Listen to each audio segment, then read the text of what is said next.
now rocking with the hottest boxing podcast in the land with your host, Coach Malachi Williams. True.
For the thousands in attendance and the millions watching around the world,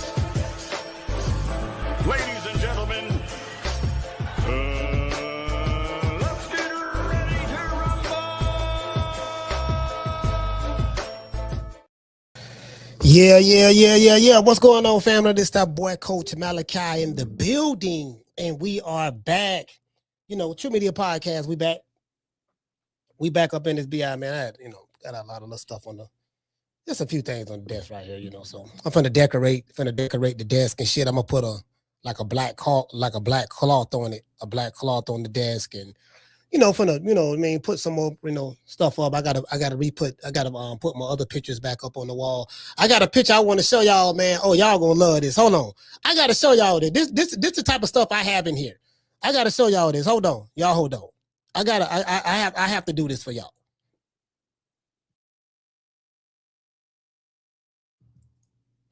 I gotta do this one for the people. Gotta do this one for the people. Hold on. Y'all hold on.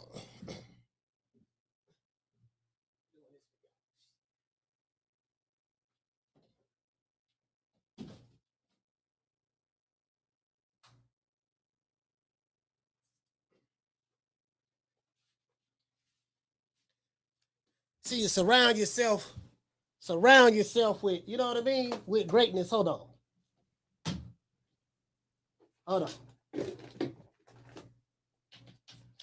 Yeah, because I got the wrong headphones out. Put the other ones in here. Y'all bear with me one moment. Gotta get this shit together, man. All right. Look like I got that one. Put this in here. All right, cool. All right. I had to put the headphones back in. All right, cool. Let me go ahead and, man, shit. Where we at? Oh. Yeah, man. So I gotta show y'all this here. Shout out to everybody that's here. And I have this on the wall right here, fam. It's motherfucking AI. Nigga, motherfucking Kobe and Bubba Chuck. Kobe and Bubba Chuck right there. You know what I mean? I got that. You know what I mean? That was a goddamn, when that was the 2000 finals. Yeah, I think that was the 2000 finals or something like that. 2000 or 2000. Yeah, I think that was 2000 finals right there. You dig? You know what I mean? I got that right there. And then check it out though. Check it out. Damn. Y'all see that? All these comedians here: Bernie Mac, Martin, Richard Pryor.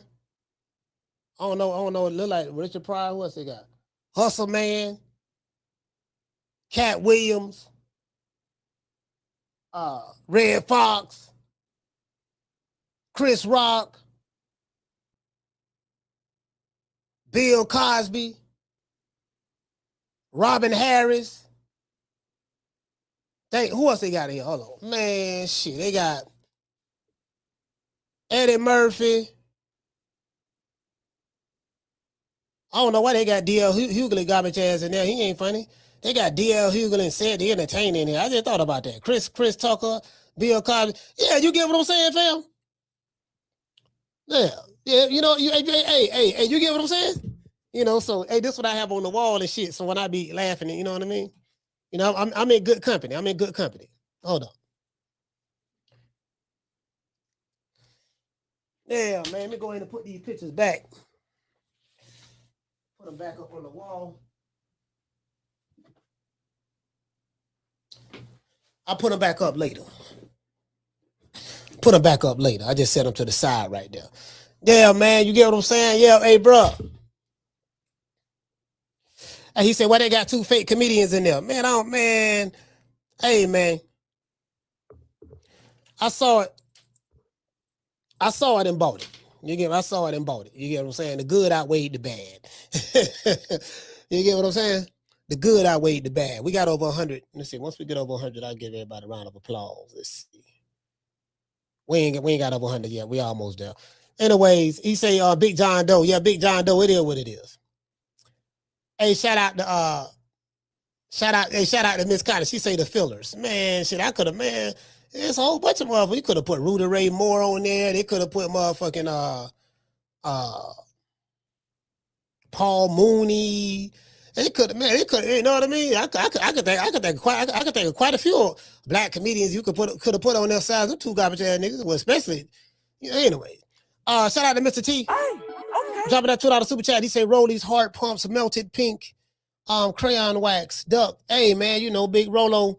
Yeah, I can't call him Big Rollo no more. I call him Big Rollo. You know when he was in the lead up to the Tank Davis fight. That's when I was calling him Big Rollo. You know what I mean? Calling him Big Rollo, throwing bolos, eating crayons, and riding yellow buses with that short with dark tinted windows. True.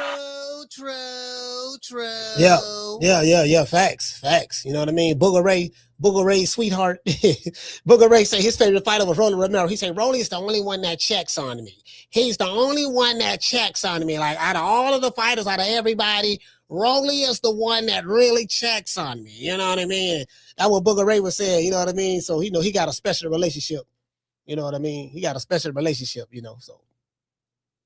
Yeah, man, he got a special relationship with Big Rollo. Unfortunately, I don't have that relationship. So, well, fortunately, not unfortunately. Fortunately, I don't have that relationship. Yeah, you know what I mean? Shit, that bad shit. Talking to Rolly, listening to Rolly talk sometimes. Listening to Rolly talk sometimes. Shit, fuck a nigga brain cells up. Yeah, this shit. Boxing fucked up when Rollo Romero started making sense. To this day. True. Yo, damn, this crayon eating Fugatti driving mofo just saying some shit that made some sense. You get what I'm saying? Motherfucker be shocked when Rolly say some shit. Damn, listen. You in wrong company when Rollo Romero is the smartest one in the room. hey, Miss Connie, you in trouble when Rollo Romero the smartest one in the room. Did this nigga just say something? Hold on. I don't know. Did this motherfucker? Did he just say some shit that makes some sense? Then? God damn. Did he? You get what I'm saying? Like, did this motherfucker just say make some sense? God damn. You know what I mean? So, oh shit, God damn, boy, them crayons, what they put in them crayons? Yeah, no, so you don't understand, coach. What is it, Rolly? What is it, Rolly? Coach, you don't understand. What? These are the new 2026 crayons. The new 2026 crayons, Rolly? Yeah, these are the new 2026 crayons. And I'm telling you, they got some pop, some real superpowers. I'm like, oh my God. True. Hey. True. Well, Rolly, if you say so, the crayons are working for you. Goddamn it, that's a miracle. Let me just go ahead and try one and see what it. I'm already very highly intelligent and I'm a critical thinker and stuff like that. So I'm already highly intelligent. So if this crayon can take my intelligence higher than what it already is, then I'm all for it. If it can work for you, goddamn it, then it got to be good. True. Shit, work for you, boy. You know what I'm saying? Boy, I ain't gonna lie, boy. Shit, for that crayon to have you making sense. God damn, boy. Let me try that crayon. I've been laughing at you eating these crayons. I'm the one gave you that name, crayon eating Rolly. I don't know what that came from me. Yeah, I know it came you. Yeah, I know, but check it out though, right? Listen, it's working in your favor now, working in your favor. But them crayons, I mean, which crayon is that? Is that the one that Booger Ray bought you? No, this ain't the one. This the one that guy from Turkey Hollow Sheep. When I fought on that card, oh, Turkey Hollow Sheep paid you in crayons, huh? Yeah. Oh, okay, all right, okay. You got one Turkey Hollow Sheep crayon. Yeah, let me get one of them then. Let me get one of them, Rollo. Let me get the purple one. I want the purple one. I want the purple one. Which one your favorite? My favorite is the yellow. You like the yellow? I want the yellow. Give me the purple one, Big Rollo. Big Rollo. You ain't slob on that. Hold on. Why is it wet? Well, hold on, Rolly. Why is this crayon wet? Did you slob on it? Did you drip it? Did you put some slob on it? Cause I don't want it. You get what I'm saying? If you slobbed on it, I don't want this one now. You showed it ain't slob. Yeah, man. True. Hey, Miss Connie. All I'm saying is this. Like, man, but that motherfucker go to making sense. But I'm like, listen, check it out though, right? So I'm looking at the video. And motherfucker Rollo said he don't want no parts of Deebo Dale. He said, I don't want no parts of Deebo Dale. I'm like, God damn, boy, they making Devin Haney look like a real Deebo out here on these streets, fam. Hey, shout out to South T, boy, they got Deebo Dale out here looking like a real Deebo out here on these streets for real, fam. And he got niggas openly ducking. I don't want no parts of Devin Haney. He said no parts. That ain't gonna never happen. I don't want no parts of him. You get what I'm saying? Then I saw the sparring footage that was just dropped. That was dropped not too long ago. Goddamn Deebo Dale was putting hands and foots on that boy and sparring. Now I do know it probably was edited, but people putting hands and foots on him. I say, yeah, I probably see why Big Rollo don't want none of that. Then that was a while ago. We ain't no telling what he'll do to him now. You get what I'm saying? Now he in this Deebo phase because Haney is gone. I told y'all that Haney is gone. Devin Haney is no longer. We dealing with Deebo Dale now. This is the Deebo Dale era. So look at it this way. Hey, Sound T, look at it like this, fam. You have Floyd Mayweather, right? One man. But Floyd Mayweather had two parts of his career. 10 years, he was Pretty Boy Floyd. Then the next 10 years, he was Money May. You get what I'm saying? So, 20 years in the game, 21 years in the game, something like that. Then, he was Money May. You dig? So, look at the Devin Haney situation the same way, right? In the beginning, it was Devin Haney. First part of his career.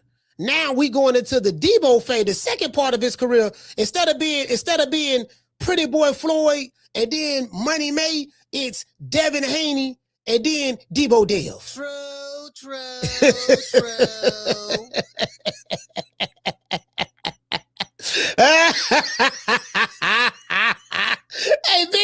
Hey, Benny, Snake Eye, what's up, fam? Yeah, see, right now, this is the Deebo Dale era, man. Niggas taking it. Hey, listen, ain't nobody getting paid in the Deebo Dale era. Check this out. Hey, hold on. Hey, hold on. Hey, Mr. Tomato Can, y'all check this out. Everybody getting G'd in the Deebo Devin Haney era. What do I mean by G'd? In Tampa, when somebody said you just been G'd, I mean a nigga took your shit. Nigga, you just been G'd. I don't, G'd up on you, puff my chest up on you, took your shit. Like a Deebo. That's what G'd is. G'd is Deebo. Nigga, you just been G'd. You been ganked. In Cali, they probably would have said ganked. Or you just been got or something like that. Nigga, you just been G'd. Nigga, yeah, I took that. Nigga, what's up? What you gonna do about it? You know what I mean? Or whatever, right? Motherfucking hey, you got goddamn motherfucking Deebo, motherfucking Deebo. Hey, motherfucker, Deebo, man, like motherfucker, like nigga, wet bike. Let me get that belt, homie. Man, I ain't no belt, man. Man, why you on here bothering me? Man, shut up, stop acting like a little bitch. Give me that belt. You know what I mean? Listen, take this whooping like a man. You remember what I did to you in sparring, didn't you? You remember what I did to you in sparring? 16-ounce gloves and headgear. Just imagine what I'm gonna do to you now. Now, Rolly, stop running like a bitch and give up that belt. Listen, I'm gonna get the belt one way or the other. Man, I'm trying to fight Manny Pacquiao, man. I'm trying to fight Manny Pacquiao. Why you over here bothering me, Deebo? Deebo, why you over here bothering me? I'm trying to fight Manny Pacquiao. Man, shut your bitch ass up. Manny Pacquiao didn't even think about you. Pacquiao ain't mentioned this man's name not one time. I'm trying to find some footage. I'm saying, is there some footage out there with Manny Pacquiao saying he want to fight Romero next, or he calling out Rollo? I couldn't find none. If somebody got some footage, please send it to me. I wasn't able to find it. Shout out to La Jessica. Looking at everybody in the chat over there. Yeah, you get what I'm saying? I'm trying to find it. I'm damn sure trying to find it now. But I have been unsuccessful. I've been unsuccessful. You did. So, you know, it is. Hey, shout out to Omar. Omar, what's going on? Let's see what we got over here. We got Master Goku. We got Willie. Yeah, man. Master Goku, man. Will Dog in the building. AB in the building. Bishop Bullwinkle. Al Money in the building. Yeah, you get what I'm saying, though? Yeah, so, you know, we trying to see what's happening. Big Rollo saying, man, I'm trying to fight motherfucker with this nigga with a holly about, man, why they ain't call me out? Why he ain't call me out after? Hey, listen, well, I don't know if that was Ron Goodall or Fight Hype or whatever. I don't know who it was interviewing him. But hey, Rollo with the saying, man, why he ain't call me out? Why he ain't call me after my fight? Why he? Oh, hold on. Hey. You know, yeah. Shout out to the truth. The truth is in the land. You know what I mean? Yeah, man. Hey, where's everybody else? And particularly, Gray, your old ass has been summoned to the dance floor. Listen, I know everybody is peeking. I want you to add everybody that's listening, because it's somebody that's missing. You dig? It's Monday morning. Hello, where they at? Or I should say Monday afternoon. It still feels like morning to me, because I've woke up blessed by the best, praying for the rest. Gray, your old ass has been summoned to the dance floor. You dig? Yeah. And I know you hate to hear my voice. It just turns your stomach, Gray, don't it?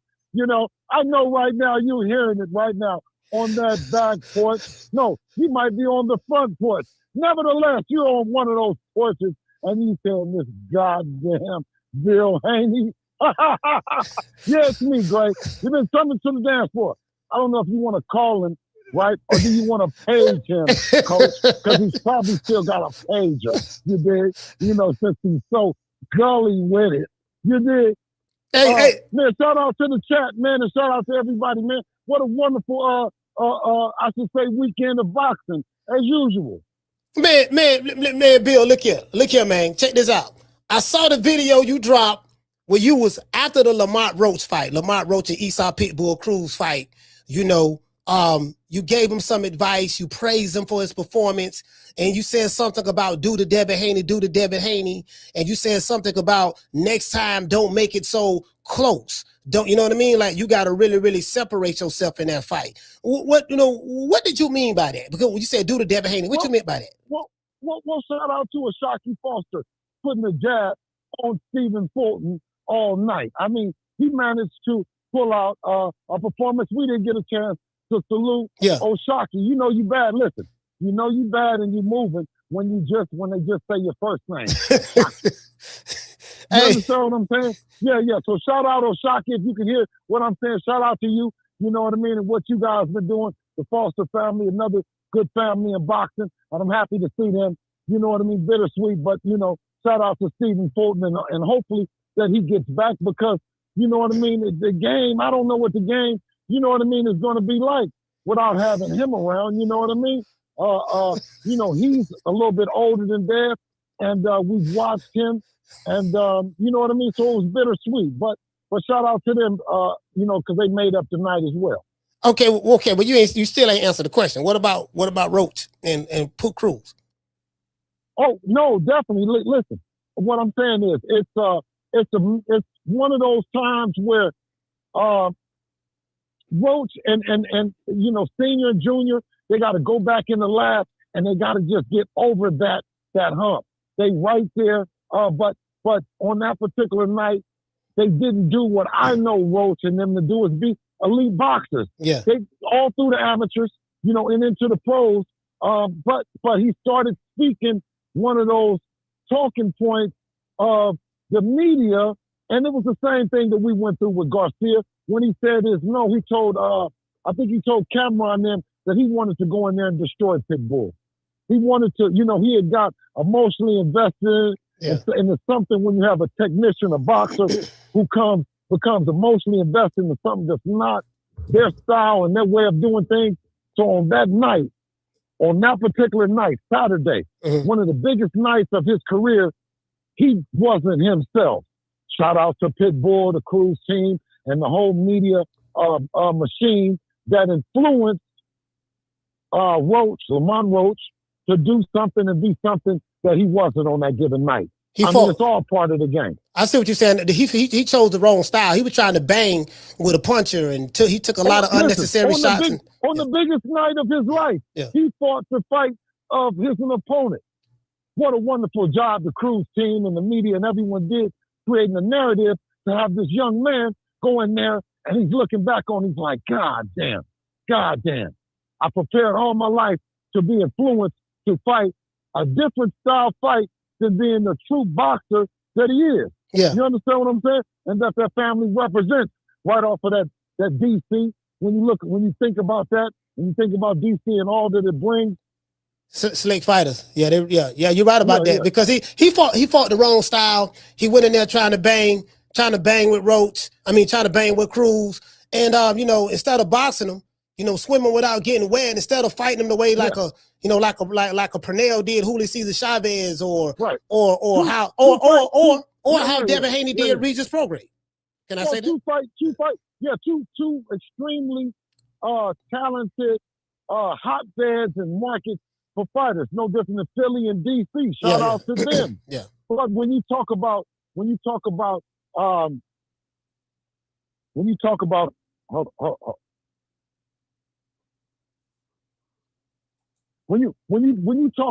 Philly and then you talk about DC, you talk about some of the purest and best boxers to ever put on a pair of gloves. Yeah. And you talk about on these particular nights with Stephen Fulton, he gets outboxed, and then you talk about Lamont Roach that leaves his boxing at home.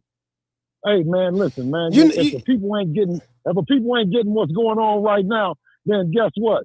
They slower than Rolly and anything that Rolly is talking about. We're going to pivot to Rolly, but check it out though. He kind of did what Sugar Ray did when he fought Roberto Duran in the first fight. He got caught up in that.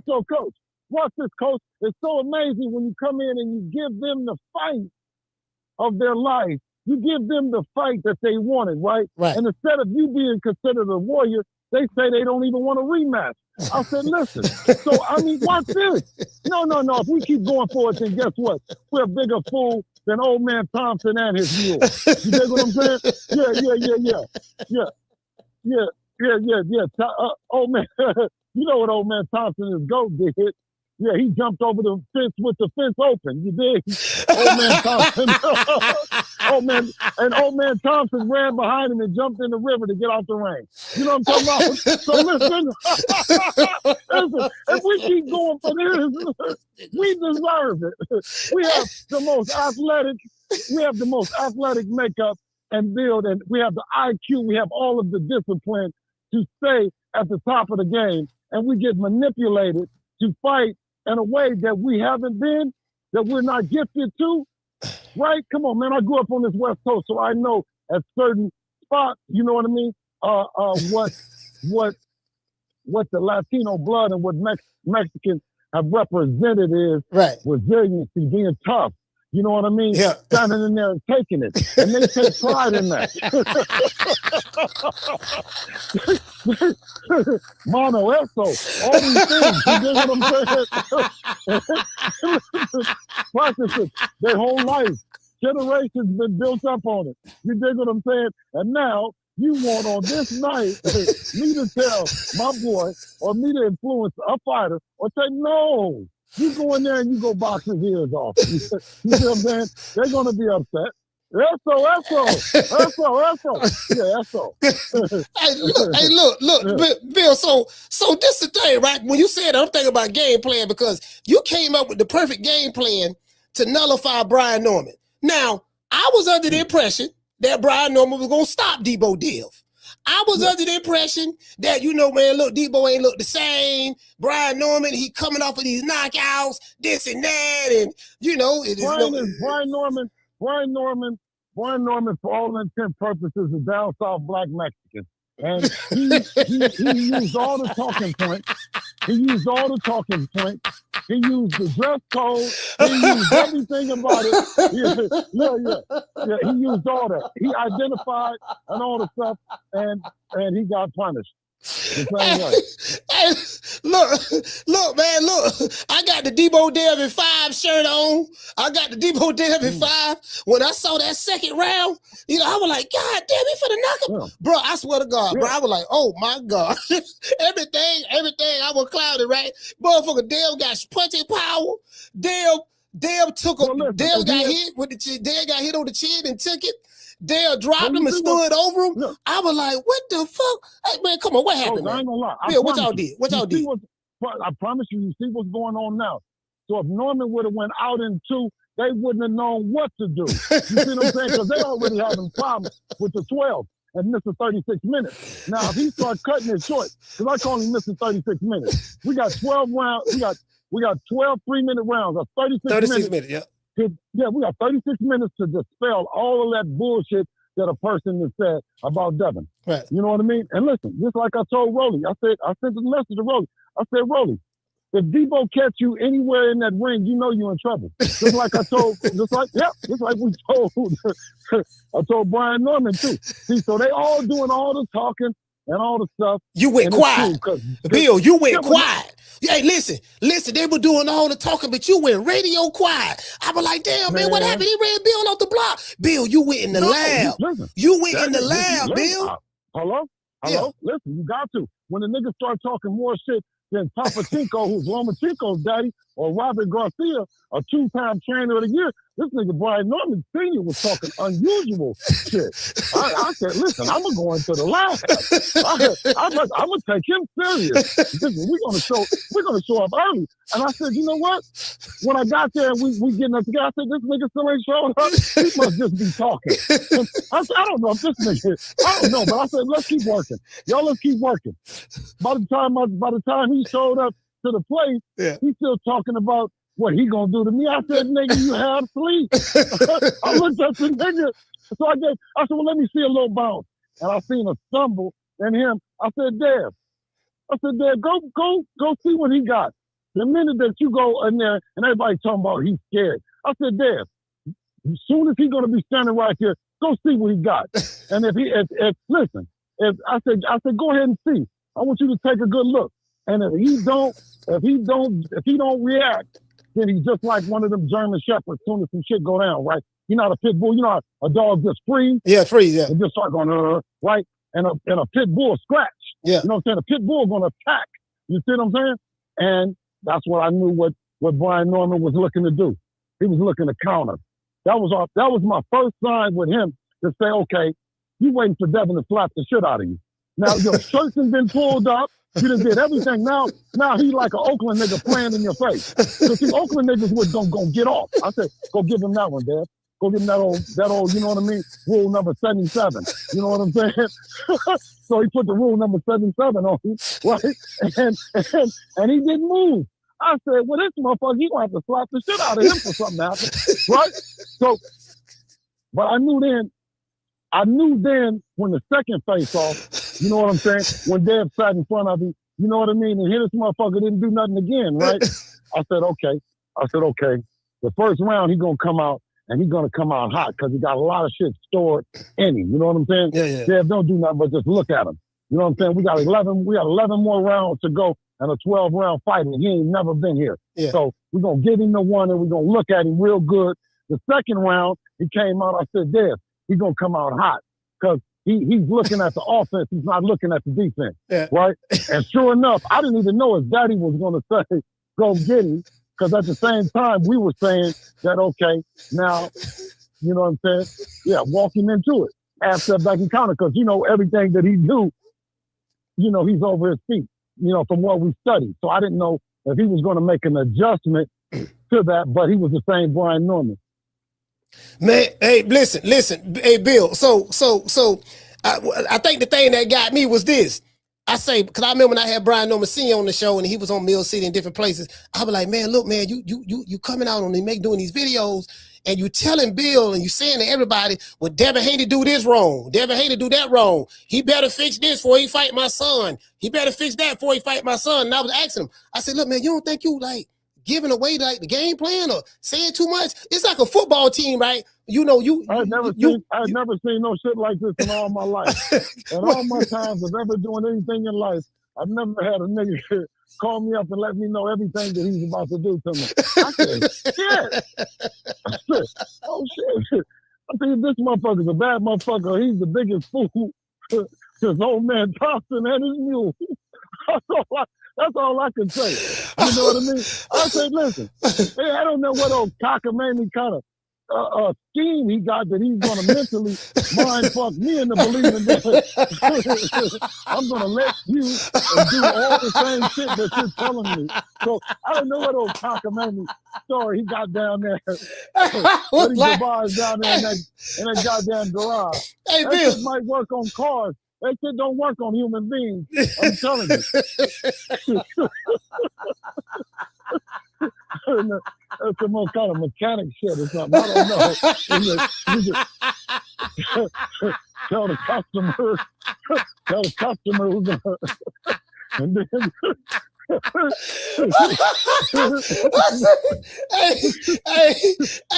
so I had who was on the show. I called. I said, man, B, man, you don't think you like giving away too much? Like you telling the man all the shit he need to work on for. I say that just like me being the head coach of the New England Patriots, right? I'm Bill Belichick. Yeah. I'm getting ready to play. I'm Bill Belichick. I'm getting ready to play Andy Reid, the head coach of the Kansas City Chiefs. And I'm calling Andy Reid. Yeah, dog, that left tackle you got, he like to do a stutter step before he stick his arms out to block the defensive end. Well, every time he do that, we gonna duck up under. Don't do that. It's like Belichick telling Andy Reid what he gonna do, what they need to work on before we play this Sunday.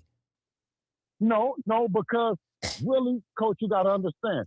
It's fair in the sense of everybody's been watching Devin for so long since he's been an amateur. So much data and so much film to watch on him. Yeah. And you know, that's why a lot of times, you know, especially under the light, we can't give or fight in a way that we fought before because that's the one that they prepared for. That's what they prepared for, yeah. Especially when you have, you have guys like Papachenko, you have Robert Garcia. These guys study and they can see you one time and see your pattern and see your habits. So we try to do as much as we can on that fight night and say, okay, can the fighter across from us be able to be able to see what we're doing, be able to transmit it to the trainer, for them to be able to understand it, be able to implement it on us in 36 minutes. You know what I'm saying? If they've been preparing for 2 months to do something else. You see what I mean? So that's just our kind of way of looking at it. But it's all fair because he had so much on us that every time I would tell him, or if I say something, you know what he said is, oh shit, you already do that. We already know what you're gonna do. We can't listen, ain't nothing you're gonna be able to do that we don't already know and we already ain't seen. So I said, well, guess what? I said, guess what? Ain't no sense in me talking no more to this motherfucker. Let me just listen. I said, let me just listen then. So I followed him on Instagram and then he started DMing me and shit like that and telling me shit that he's gonna do and how he's gonna do it and how I can't stop it and shit like that. Okay. He's bad motherfucker. Hey, I said, man, but you know what, though, man? Hey, listen, you and Brian Norman are two of the funny, bro. I swear to God, bro, y'all made this fight. Y'all made this fight what it was. It did. You know, I'm over here promoting and, bro, like y'all listen. I fed so much off of you and Brian Norman. It was just phenomenal. Phenomenal, bro. Y'all did a phenomenal job. No, listen. Shout out to all of the fighters and really outside of the promoters, the fighters, the heartbeat of the fighters sometimes are the dads, sometimes they're the cousins, sometimes they're other people. You know what I'm saying? Yeah. You know, like like fucking Bernie the boxer, a nigga that clearly, you dig what I'm saying, is out of touch with what's going on, right? But to me, I feel like you have to respect the fighter and the fighter's camp. You know what I mean? Brian Norman Sr., out of nowhere, he showed up with a son, right? And I said, well, where the fuck did this son come from? You remember his son that was in the motherfucker? I said, listen, you got any more kids that you ain't introduced in the promotions? Because we're going to include all the motherfuckers and make them all be a part of it. Brian Norman wasn't even on the stage. I was part of saying that Brian Norman needs to be on the stage just like me. You know what I'm saying? Even though when I'm on there from a promotional standpoint with Devin, you know, leading the charge in terms of our team message. But I really felt like Brian Norman needs to be on there, and I felt like Tunde needs to be on there. Yeah. Because those are two heartbeats of those teams, and they're able to convey the message and the sentiment and everything that's been going on into the fight and all that. But guess what? Brian Norman still, I said enough's enough. That's when I wanted to fight his motherfucking ass, because it was the last straw. I said, you don't even want to thank me even now? I've thanked everybody on the motherfucking stage, past or present. Yeah. This motherfucker, you know what I said, Coach? I looked up and the motherfucker had said one yes ma'am and one yes sir too much. I said, motherfucker, I'm the only person you mad at. I said, how the fuck am I the only person you mad at, motherfucker? When me and you made the fight one day on the Boxing Voice, we talked about, but you mad at me. I'm the only one. I show up, I promise you, Coach. I show up with everything dressed up for him. He got a 2-division champ, youngest undisputed champ. Yeah. He's making the most money out of his life. Yeah. And I tried to, I talked to you about it. Then you got to the point that me and him didn't talk about it. And then I said, God, it was somebody else that talked about the shit. And I said, well, however, you still mad at me. I'm the only person you mad at. Now, you got on the same pair of glasses as me. I don't know what I'm going to do with that set, because I got different models. Yeah. The nigga showed up with the same glasses, talking the same shit, but mad at me. You know what I mean? If that's ain't the most asinine shit, you looked in the mirror and you got mad at yourself. Because I'm doing the same thing. Like he said before, he says, I still is doing what we would want to be doing and all the other stuff. But then the whole promotion, and even after. You see what I mean? And you can't help but go look at, he can't go help it but look at his garage, like I might look at my garage or my house and think, oh, Bill Haney. Because you see, when I was out, if you go look at when I'm passing out plates, I said, thank Brian Norman Sr. and Jr. Yeah, you did. Hey, hold on. Yeah. Let me show it. Hold on. Let me show it to can I show it to the people? Yeah, please. Let me show it. The last, but go to the first one that's on my page. Yeah, this the first. This ain't the first. No, the second one. No, the second one. That's it right there. I got audio without the music. Without the music in it. Yeah, no, it's cool. I got this one here. So I see you, Bill. You out there in the streets of LA on Skid Row with the people. You're feeding the poor like Jesus, like the prodigal son. You out there breaking bread with the people. I'm looking in the comment section. I saw a couple of people that was upset about you doing that. I gotta correct you, because Jesus did miracles. Listen, we whipped the shit out of Brian Norman Jr. and Sr. We brought the money back home, and we passed some of it out and doing our best work to spread the cheer and to absolutely. Yeah. Hey, well, let me play it for the people. For all the people who haven't seen this. Please do, King. Yeah. Please do. Turkey on a shake. Compliments of Devin the Dream Haney. Bless your heart, King. Compliments of Devin. Gotta go to the other one. Go to the other one, Coach. All right, I'll go to the other one. Hold on. Go to the other one. Shout out, thank you to Brian Norman Jr. Thank you, sir. Brian Norman Sr. Yeah. Shout out to. Oh, you gave a shout out to Brian Norman Jr. Compliments of Devin the Dream Haney. Yeah. Bless your heart, King. Them on the map. Compliments of Devin. Compliments of Devin Haney. Okay. And I bet nobody. Water? I bet Water, nobody give in me the water. world. Water. I'm You want some water? Thank you, man. Just pizza for you? I'm gonna get you a water. Compliments of No, Devin you the can Dream get Haney. the Can I get another? Shout out, thank you to Brian Norman Jr., Thank you, sir. Brian Norman Sr. Man, so you gave thanks to Brian Norman Jr. and Senior.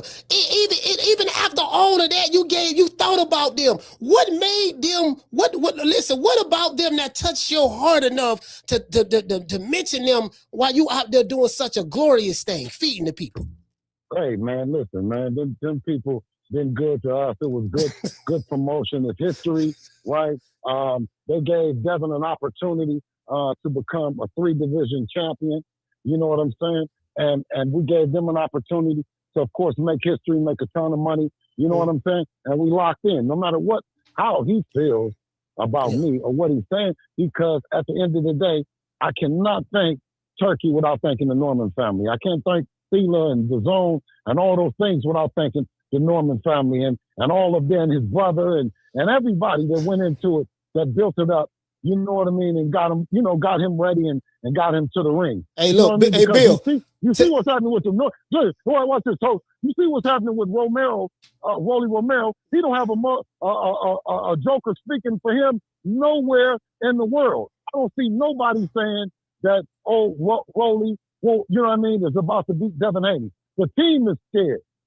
Not only just Rolly, but the whole team, organization, and everything about them. I got it right here. Listen, I got it right here. But this what I wanted to say. What I wanted to say was, I was telling people over here, I say, listen, man, Bill don't take none of this stuff personal. And a lot of people, like people in the people in the comment section who have such whatever vitriol for whoever they have vitriol for. I said, bro, this shit ain't none of this shit personal. Like, y'all taking it personal. Like, these dudes is playing on a higher level. You get what I'm saying? And just I say all that for me to see you mentioning the Normans, even while you out there feeding the people on Skid Row in LA, for you mentioning them, that's for the proof that you ain't taking that personal. You know what I mean? It is what it is. So I like to see that. I like to see that. You want to hear? Let's see what Rolly got to say. Now, Bill. Okay. Well, Bill's been asking for you. Here you go. Opposed to asking for Ryan, because it didn't seem like he's interested. Why didn't they call me out after I beat Ryan? Why didn't they call me out directly after they beat Norman? Why did they sit down and try to play all that humble stuff? But me and Devin are never going to fight. I want nothing to do with that fight. What did he say? Oh, hold on. He said you and Devin not going to fight. He want nothing to do with it. But then he mentions Manny Pacquiao, because people are saying, well, he's trying to make the Pacquiao fight. But guess what? Hold on. Let's hear it. Like I said way back when, I believe he should go do his rematch with Ryan. Well, then, what about Manny? I mean, that's the fight that everyone's saying that you and Manny Pacquiao, which makes perfect sense, right? I think that's Ron Goodall, right? That's his voice. Yeah. He's talking about. Hold on, pause for a second. Ron Goodall, you ought to be ashamed of yourself. You talking about somebody want to see the fight, and Pacquiao ain't even said he want to see the fight. You dig what I'm saying? You ain't even had Pacquiao say it. You know what I mean? So how you going to be talking about they want to see the fight? They're making up shit as they go along. But we can continue with the video. All right. Humongous fight in boxing. I mean, let's say it like this. Well, which makes perfect sense. With his rematch with Ryan. Well, then, what about Manny? I mean, that's the fight that everyone's saying that you and Manny Pacquiao, which makes perfect sense, right? I think it's a humongous fight in boxing. I mean, let's say it like this. Pause the video. Pause the video. All right. What about Usyk? You know what I mean? What about Devin Haney and Usyk? You know what I'm saying? Like, you can just make up names. You just make up names. Let's go back to the video. Sounds better. Me and I mean, let's say it like this. What sounds better? Me and what's a bigger fight? Manny. Okay. So. But I mean, like, we don't even know if that's still been. I mean, we don't know if that's even happening. So I don't know, man. I don't care. I go. We don't even know. We don't even know if that's even happening. Come on, man. So because people running with it online before he said this, they're making it seem like with him and Manny, this locked in. They finna fight. Rolly admitted on camera. We don't even know if that's going. It sounds like a guy waiting on the short bus, right? The short bus has showed up and you waiting on the shorter bus. You see what I'm saying? That's what it sounds like is happening right now. Because he's running out of narrative. He's running out of excuses, right? Deebo is on. Deebo is on him. He ain't getting away. Listen, drop the belt. Guess what? If he drops the belt and he looked back, it will be nobody behind him. You get what I'm saying? Yeah. It's only the thing is that he has that belt. He has that belt, so he's running around thinking somebody's chasing him. You fool! Drop the belt and you won't have no problem. You'll look up and you say, "Oh shit! Ooh, just drop it. You drop the joke. You come out the mall and you got to go catch the bus." And then, you've been at the mall all day and you've been there a little too long. Mom and said, come home early. No. Hey, hold on. Here come Deebo. Come Deebo. Who? Deebo. What's up, y'all? What's up, Red? What you got on my 40, homie? Yeah, man. Yeah, Gray, you've been summoned to the dance floor. Has anybody seen old ass Gray? Hey, hold on. Let me call him and see if he'll pick up, Bill. Let's see if Gray, because Gray's been missing. Let me see if he calls. Hold on. Let me see that fire, Gray. Yeah, ever since his stomach was upset on that November the 22nd, I want to check on him. Is your stomach okay, Gray? We're sorry, the number you have dialed has calling restrictions that have prevented the completion of your call. Announcement 19. We're sorry, the number you have dialed has calling restrictions that have prevented the completion of your call. Announcement 19. Okay, God. All right. Hey, Bill, his phone got calling restrictions on right now. Huh? Okay, listen. Somebody please at Gray and tell him I'm going to send something to get his phone cut back on. Listen, if he would have told me, I would have sent him some money. I didn't. Damn, his phone got calling restrictions. Okay, but I'm saying this. You're a good friend. Listen, you're a good friend, and friends don't like taking money for friends. So let his sworn enemy send him some money, and I know he's going to spend it fast. He's going to spend it like it ain't no tomorrow. He's going to spend it without instructions. Gray, you've been summoned to the dance floor. Hold on, let me call him back. Let me call him back one more time, Bill. Hold on. Let me call him back. Let me call him back one more time. Hold on. We got to get Gray, man. God damn, Gray, pick the phone up, dog. Pick the phone up. Hold on. We're sorry, the number you have dialed has calling restrictions that have prevented the completion of your call. Announcement 19. We're sorry, the number you have dialed has calling restrictions that have prevented the completion of your call. Announcement 19. Hey, hold on. Damn. Hold on, I got to call Bill back. Man, goddamn, dog. Man, motherfucking Gray, man. Gray should have. Man, why Gray? Okay, so how do I get back to my phone? Hold on, what the? My phone did a. Bill. No, Gray ain't getting away that easy. I'll tell you one thing. You let the chat and everybody know you at Gray and you tell him we going to set up a time. It's me and Gray on True Media Sports, and we going to get down to the bottom of it. If he got the stomach for it. Do you hear me, Gray? Hey, he gonna hit it. He gonna hit his replay. He gonna hit his replay. Yeah.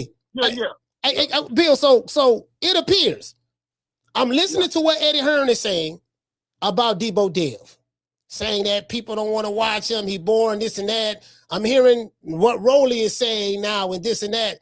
It appears this is from what I'm hearing from people I'm talking to. And then Eddie said something without Turk al-Sheikh, Devin won't be able to sell this and sell that. Where is all of this vitriol coming from Eddie Hearn about Devin Haney? Man, listen, that doesn't count around here. You know what I'm saying? Let Eddie talk the shit that he's talking. Deebo Dev is looking for. Matter of fact, I think he might have a champion that got a belt. I think, but right now, the IBF belt. Stay focused. Yeah, let's stay focused though. Right now, we got the guy. You know what I mean? The guy with the ugly, awkward style. You know what I mean? With the irritating lisp. You dig? And if he drops the belt and goes the other direction, nobody will be following him. Hey, so if he don't, and listen, if he don't want to fight you, how you gonna make that fight? No, I mean, one thing about Deebo is before the chain got taken, you know, you embarrassed. You got to say all kind of crazy shit. You got to talk shit, and they're still gonna pull up. So, I mean, he was in San Antonio, but Devin was in Italy then. You know what I mean? So, right. I mean, listen, you know, he hasn't fought since New York. We just fought, so we got time. So if you want to keep playing these games, you know what I'm saying? Running around with the belt, hiding and all the shit. It's gonna be what it's gonna be. Hey, but listen, man. You don't think it appears that the PBC? I mean, you got to deal with. Okay, you got to deal with Al with Rollo. Does Al Heyman is he over there with the PBC, right? Look, the fighters call the shot. If you're a champion and you ain't calling a shot, then you know what I mean. You just a belt holder. You know what I mean? Champions call shots. Champions fight other champions. If you're a belt holder, then like I said, and you don't want the smoke and it's too hot for you, drop the belt and go the other direction. That's all. Hey, I promise you.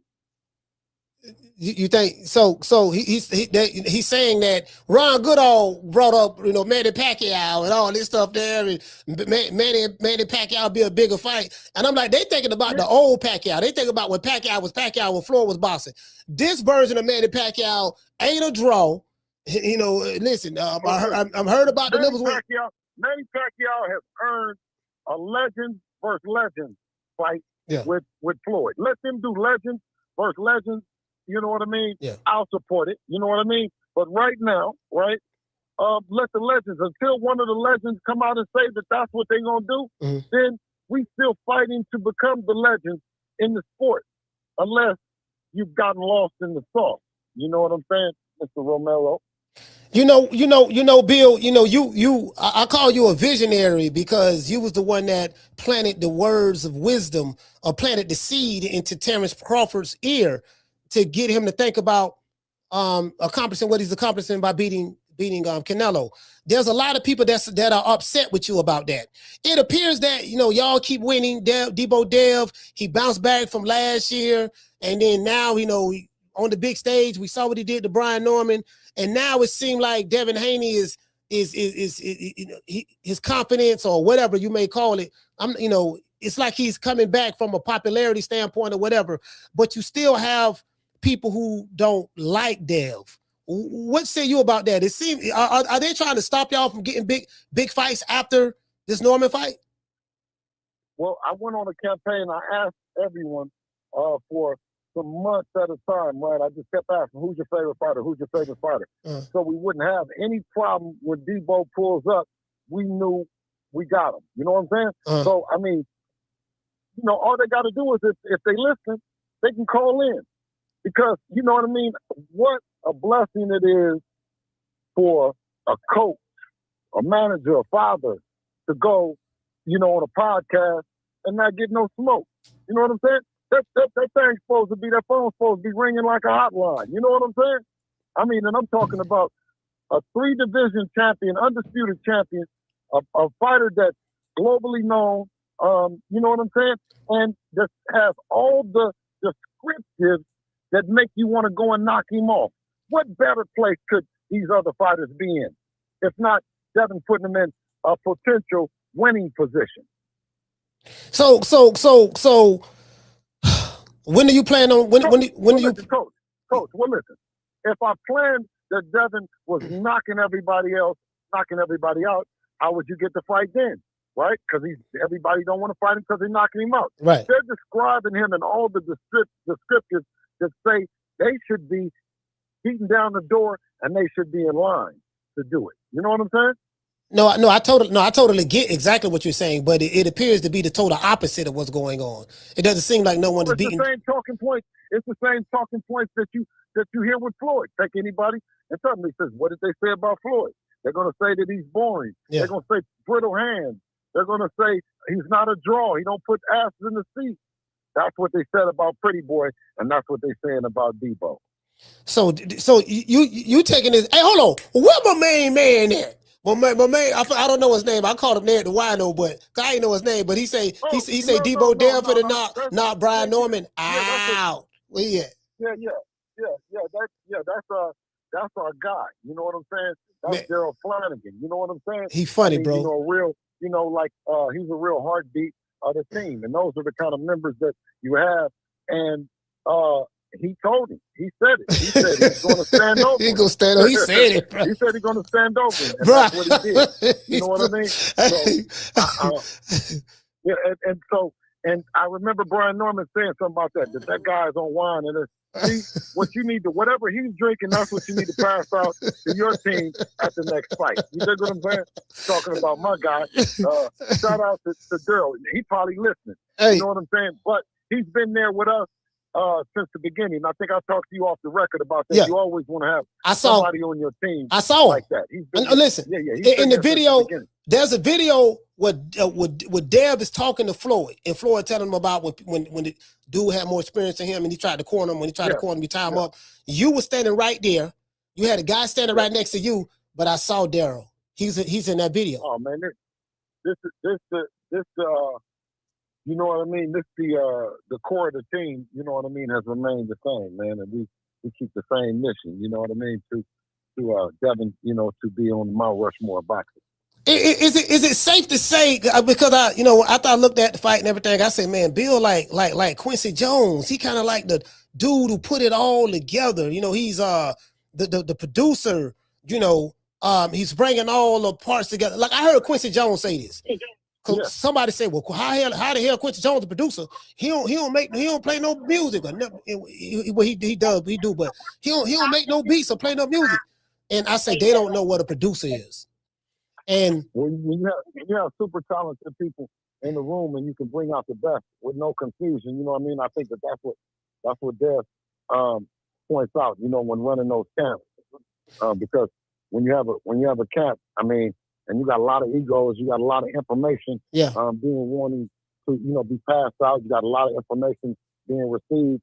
So, you know, channeling all that and have the wherewithal to, you know, to give each person the stage that they need and the time that they need.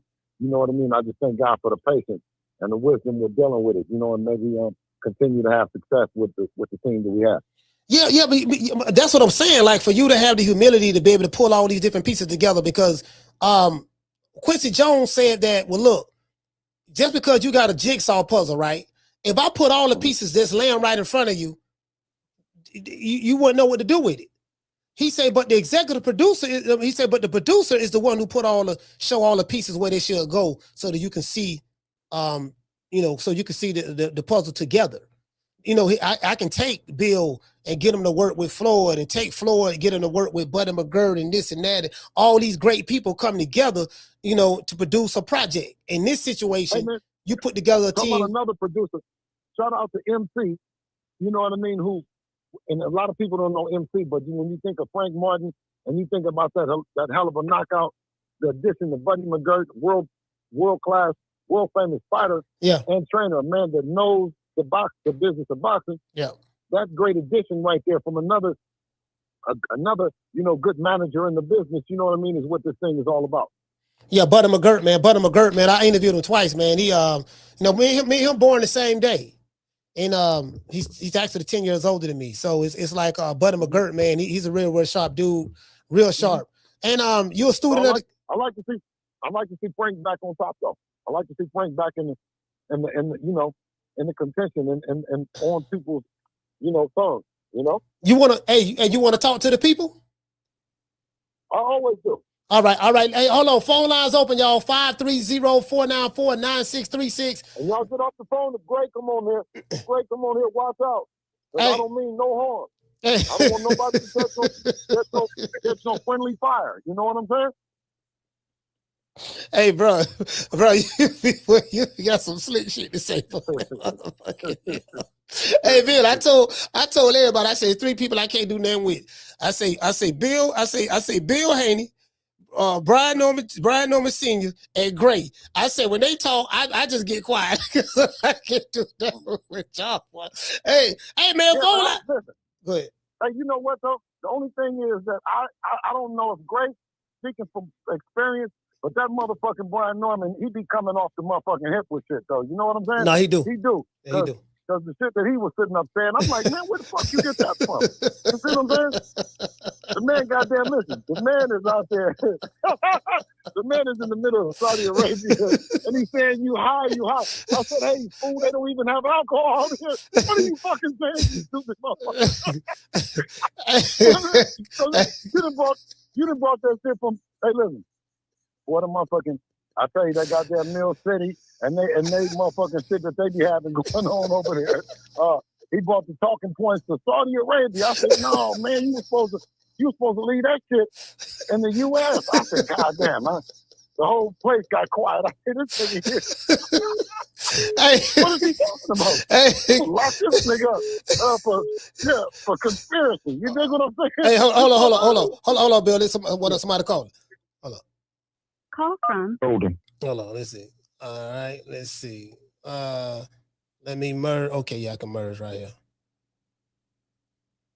Merge. Hold on. All right, caller, what's your name? Where you calling from? This is Mr. Golden. What's up, Coach? Mr. Golden, talk to me. Oh, Mr. Bill Haney, how you doing, sir? Hey, blessings, King. How are you? Oh, good, brother. Listen here, man. Thank you very much. I am a Georgia boy, but you did me service, young man. You did me service. I am a Deebo Dab. I've been telling the boy they got to put some respect on Deebo Dab name. It's me. Hey, talking to the right. Can I ask you one question, King? And you from Georgia? And you from Georgia? Can I just ask you one thing? Why did y'all leave me? Why did y'all leave me by myself wrestling with that motherfucking Brian Norman Sr.? You know he's a tough ass, man.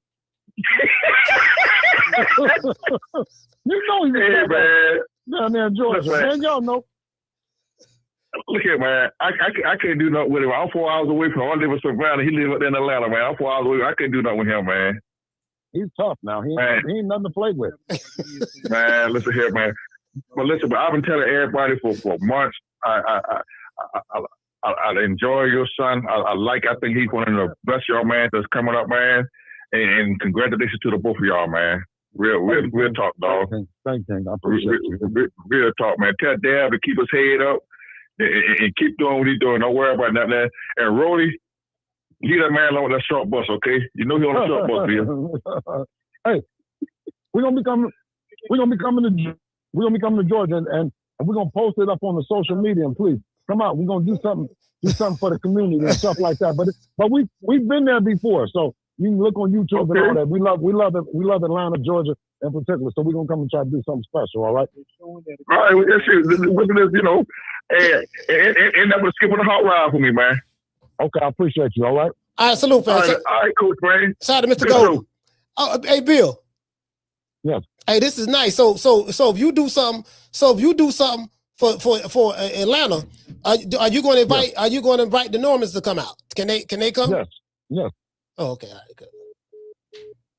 All right, wait a minute. Bill disconnected. He gonna call back. Yeah, that'd be good. You know, he do something in Atlanta, invite the Normans out.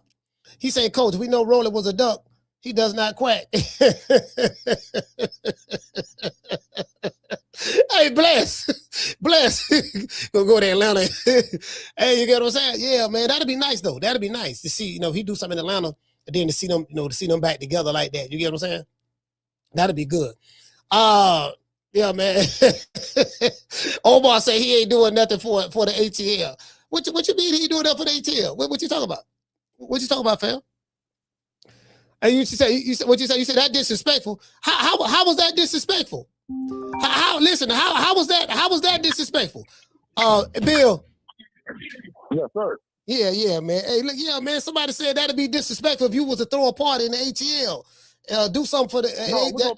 No, Brian Norman, Senior and Junior will be invited. You know, and all the other. You know what I mean? You know, real ones from Georgia. You know what I'm saying? It ain't no. You know what I mean? Us against them or none of that. I want to come and support Atlanta, and Dev has put that on the top of his list of one of the things to do. Hey, philanthropy. You know what they call it? Philanthropy or whatever. You know, you out there doing a lot of stuff for the people out there, man. Hold on, Bill. Hold on. We got another caller. Call from. Hold on. All right, remember this call right here. We did that. All right, caller, what's your name? Where you calling from? Yeah, this is Zeke calling from Greensboro, North Carolina. Hey, brother, if you got me on the Bluetooth, please take my Bluetooth. Okay. I'm off the Bluetooth. All right. What your name is again? Zeke, man. I'm calling from North Carolina, Greensboro, North Carolina. North Carolina. Talk to me. Just wanted to holler at Devin Haney, man. Man, you're doing a phenomenal job, man. Can't nobody mess with Dev, man. I like what you're doing, man. Keep that boy boxing. Forget fighting that Mexican style. That ain't his style. I like what you're doing with him, man. Putting that team together. He back, man. He looking good. I appreciate all the love and support from Greensboro, North Carolina. You hear me? Yes, sir. I've been watching him since he was a younger man. I like what you're doing with him. Appreciate you, King. I thank you. All right, salute, brother. Right, Shout out to Zeke, man. Shout out to Zeke. Let's get a round of applause, man. Bill Haney, man, talking to the people, man.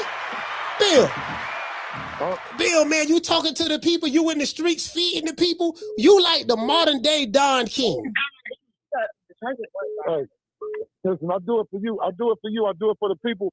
But I couldn't do it without having a phenomenally talented, extremely dedicated fighter in Devin Haney. You know what I mean? A remarkable son, family man. You know, and it just work don't feel like work, coach.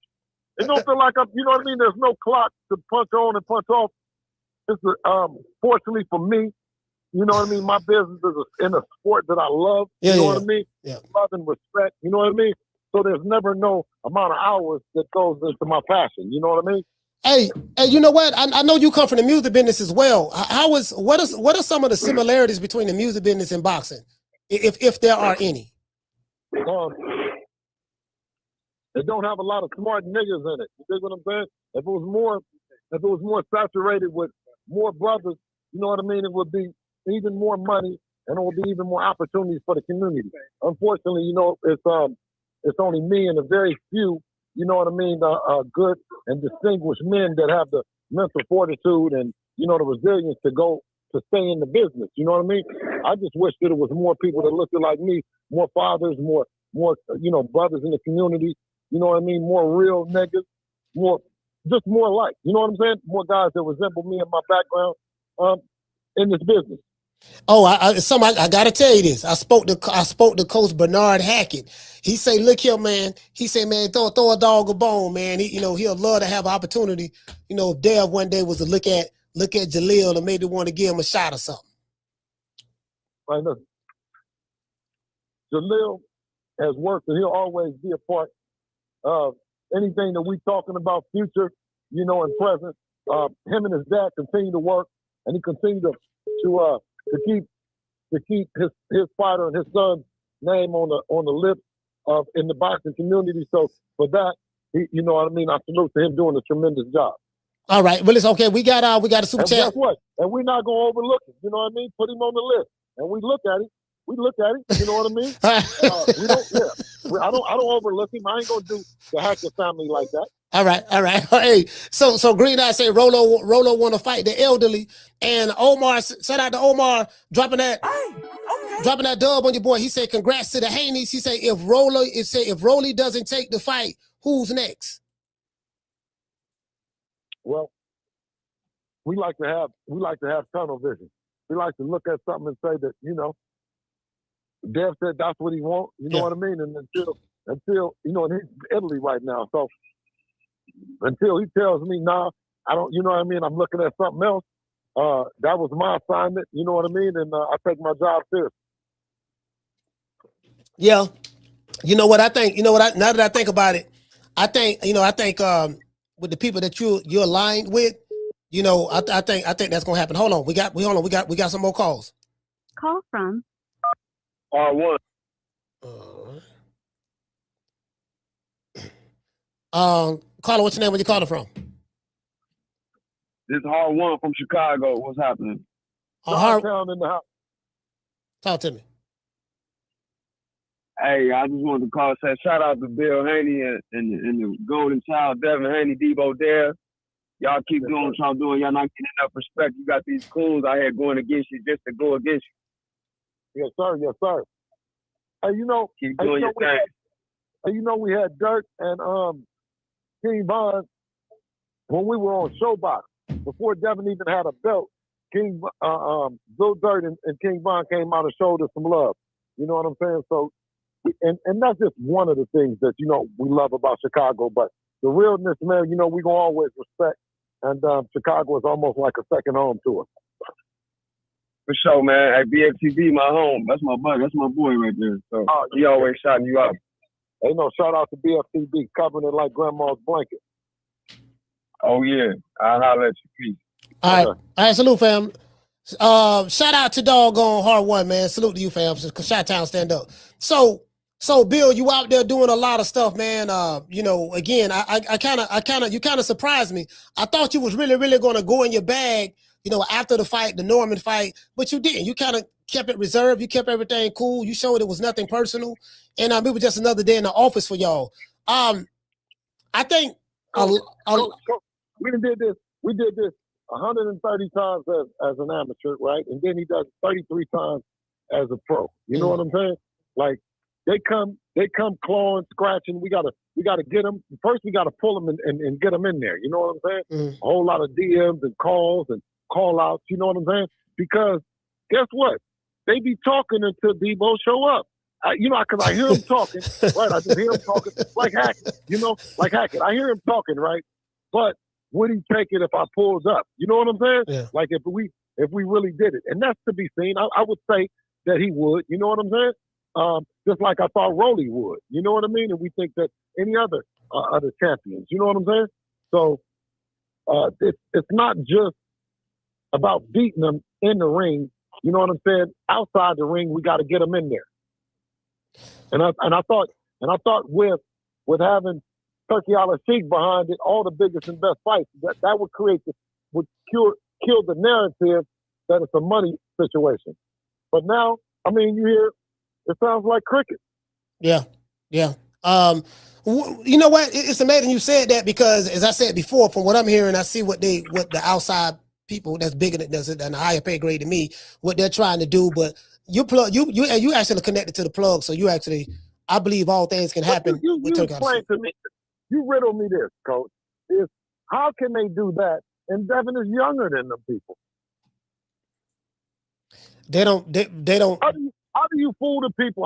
Can you fool the people? How long can you piss on their head and tell them that it's raining when Devin is younger and more accomplished than the guys that they keep thrusting at the people? Yeah. Right? So he's gonna say that Manny or with the fight with Manny.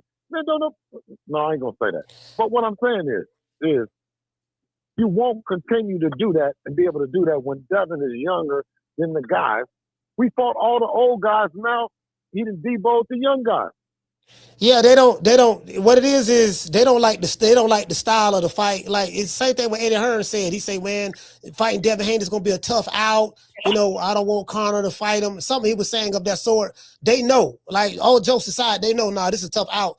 And I think the Brian Norman fight scared him. I think the Brian Norman fight scared him. No, but then they're not doing it for the people because it's people that get up every day to go do the job. You know what I mean? Tough jobs are far less than what these fighters do it. Right. You know what I mean? Just say you're scared. Don't say that you have an opportunity for the millions and now, you know. Rollo. You don't want any risk. Yeah, you don't want any risk. No, Rollo don't want that fight. Rollo don't want that fight because he understands that he can't win. Like in his mind, he can't win. You know, Deebo is going to be very disciplined in that fight. You know, I know you dropped the video of you know him giving him that work and sparring. And I don't know. Hey, when was that sparring footage with Rolly and Dev? Man, I don't know. It's in the graveyard with all them other people.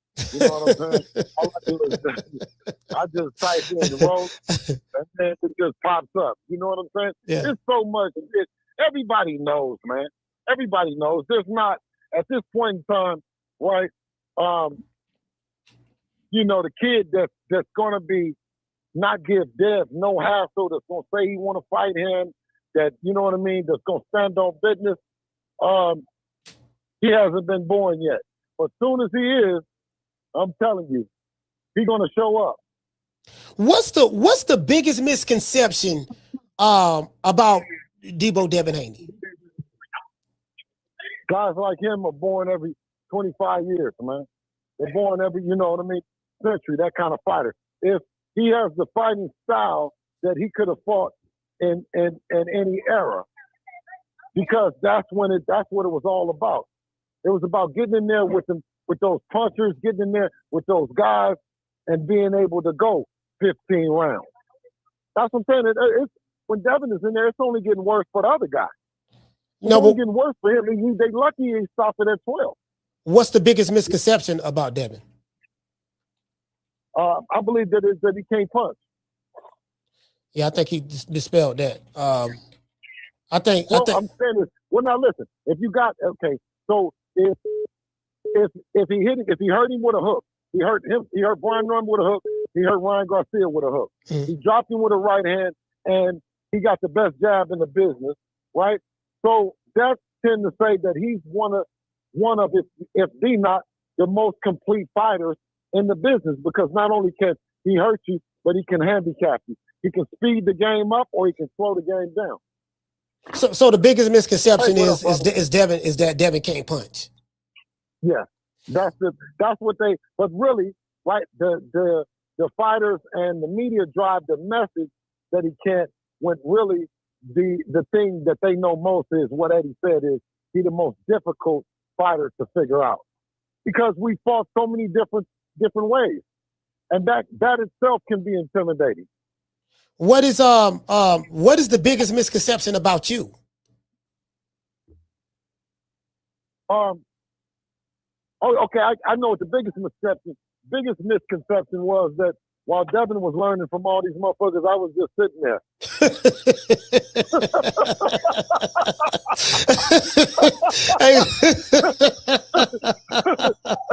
hey, I'm pretty fast with this shit, man. I'm telling you, I'm so glad they will think we rehearsed this shit now, man. Hello, Bill. Hey, listen, wait. This is why we did the callers, because after I leave, they flood the things of why you didn't answer this, why you didn't answer that. They say, motherfucker, why you don't answer when he come on here? Caller, next caller. Come on now, cause hello. I got hello. Hold on, Bill. The call ended. Hey, caller, call back. Somebody called in. Look, somebody they gonna call back. Call back. Bill say Bill. So they thought you were just sitting there like Diddy, or well, not like Diddy, but you were just sitting there, all in the video. Like somebody other, you know what? I don't know who it was sitting there like somebody other than Bill Haney. That's what hey, listen, they wanted me to pay for it, pay him, and sit there and don't remember. Shit. Hey, ain't no nigga from Oakland. We not gonna we gonna pay. Oh, we gonna learn that shit. Hey, look here. How much you say? Look. How much did you say? Well, listen. How much did you say, senior? How much did you say, Roger?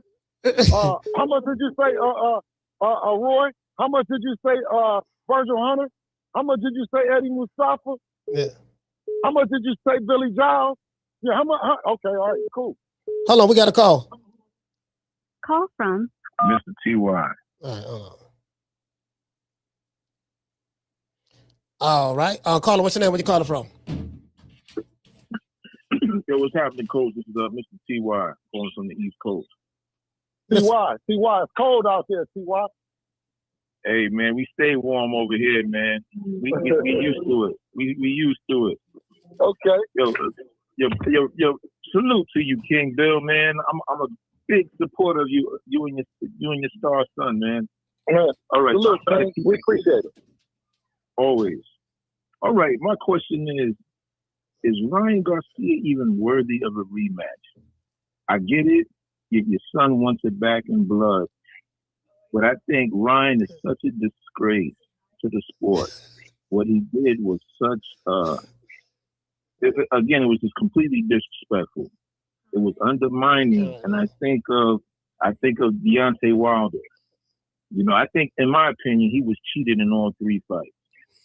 And I just think the tactics only got worse.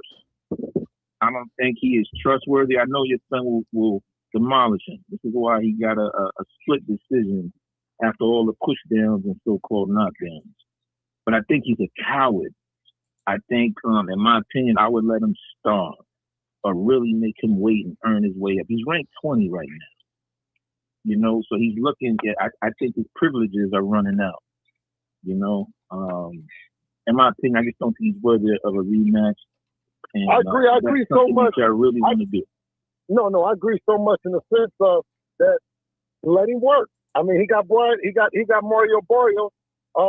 You know, so let's let him do what he's gonna do. Let him promote it. Let him do everything that he's gonna do, and let's see. You know what I mean? You know, that's what I vote. I don't want to help him. I'm not talking about him. He has a fight coming up. The fight ain't on the table. We know that when and if he does win, right, and even when he lost, he still don't talk about Devin. He still acts like he's going to fight and he's going to do the rematch and he backs out. Listen, he could have rematched Devin before he fought Rollo. He could have rematched Devin before he fought Barrio. So I mean, you know, I don't even want to mention his name. Let him do what he's doing. And that's whatever he's doing. So I'll just call him the roid cheater. And I don't think the Barrios thing is a real thing. Because according to Oscar said he announces all of his fights. He said the other boy don't get to announce his own fight. I think it's all cap. I think he's just using the wave. You know, I mean, his only accomplishment was cheating his son, in my opinion, in boxing. So I think it's all cap. I think he's gonna try to watch the fans to see how the response is about him allegedly having this fight. But I don't think it's even gonna happen. His ass need to go to the back of the line. Go to the back of the line. Yeah. And start from scratch. He's a piece of shit, in my opinion. He shitted on the sport. He has no respect or integrity for the sport, in my opinion. Yeah. All right, salute, fam. Salute to you. And right now, this is history, Bill. This is why I advocate for you brothers so hard, man. I remember the young Ali stories. I remember all the young stories about our champions. And right now, we are in the midst of history. Another 15, 20, 30 years, you know, your son is going to be talked about with the greats. And I work in media. I celebrate media. So when I hear the tarnishing of his name and his career, I'm out there, you know, having these battles in these sports groups, you know? Yeah. But I really respect what y'all doing, man. As a father myself, I really respect what you're doing. All right, man. Salute, fam. We got other calls, fam. Salute, fam. Yes, sir. Yeah, I gotta let other people. Yeah, hey, y'all got to land y'all plane, man. Y'all got to land your plane, man. Please land that plane, please. Yeah, Bill. So you know you got supporters out there, Bill. So Bill, how has it been? Do you get as much hate as you used to get after the Norman fight, or before the Norman fight, or has it settled down now? You know what? So in person, I don't get them, right? But online, I've been looking for them motherfuckers, man. Where y'all at, man? Come on, man. Some of the haters, would you please call in? Where did you go? Where did you go? Hold on, y'all call the show, man. I had somebody just call in. Hold on, I gotta get him to call back, man. Hey, look here, man. So listen, what happened to Gray? Now this is man. I just listen, man. Gray, I think Gray got a prepaid phone. He got to put minutes on it. Man, listen, the man got a prepaid. He got a government phone. I think he got a government phone, like the Obama phone. No, I'm telling you, man. Listen, Gray, if you listen to me, I know that you're a plant. You're a PVC plant or a top-ranked plant. You're a plant. You're not even a real person. Gray is a bot. No, man, Gray from DC, man. Southeast. No, man, he from Southeast DC, man. Do we know anybody from DC that know him? Nah. Listen, I was talking to. Hold on. We got a call in there. We got a call in there. Hold on. Call from. All right. Murders this call. Caller, what's your name? Where you calling from? Man, what's going on, man? It's Jordan out of LA. Jordan out of LA, talk to me. What's on it, Jordan? Yeah, man, what's going on, B8? Hey, man, how you doing? Oh, shit, he just said B8. So you know what I mean? What's happening with Hey, listen. Hey, DH, man. Hey, I know your resume. I know your resume, man. Hey, listen though. My question is this. Yeah. Coach Malachi, I ain't gonna front. The lead up to that fight, you made it seem like Devin ain't have a chance. I'm just gonna be honest with you. You know what I'm saying? No, that's true. I did. You know, and I respect you for being. Huh? Coach didn't. I know. I said Coach didn't believe it on the bat line. He listened. But let me tell you this though. I stopped calling him. I didn't want to convince him. Brian Norman kept working on Coach.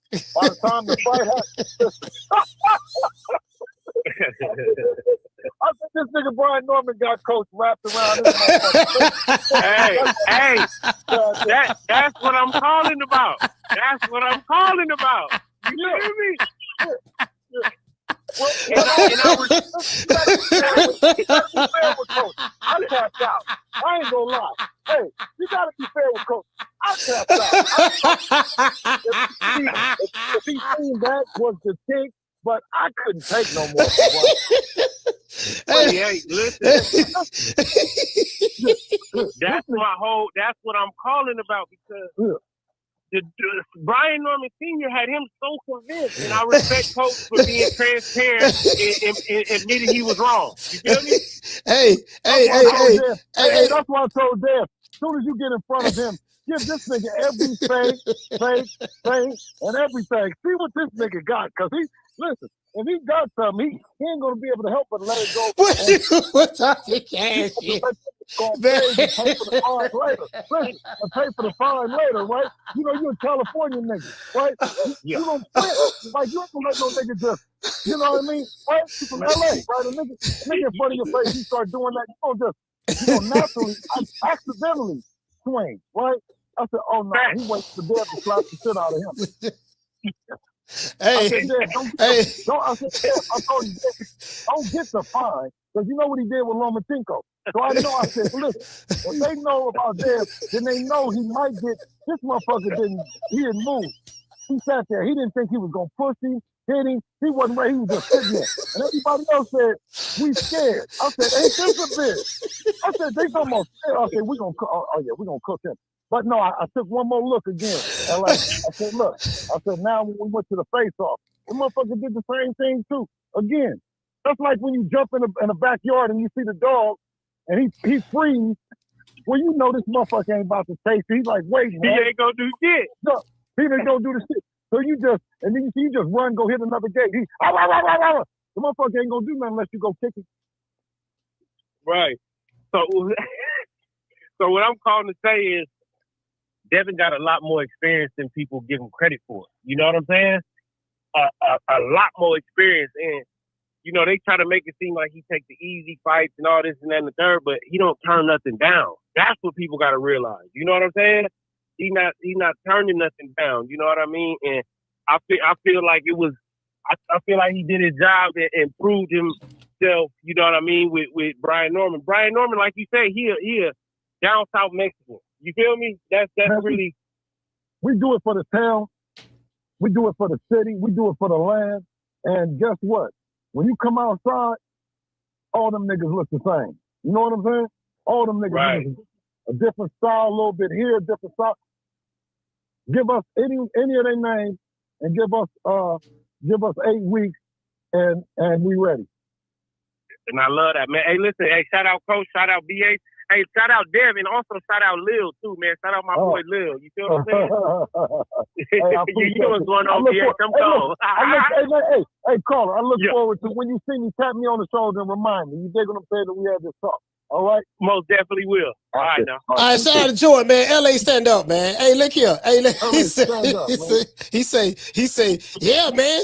You were talking like Dev ain't have a chance. Hey, look, nigga Brian Norman. Hey, the nigga Brian Norman talking so much shit. He say, I'm overconfident. I'm exuding with confidence. Hey, listen. Every motherfucking bookie in the world is mad at Brian Norman.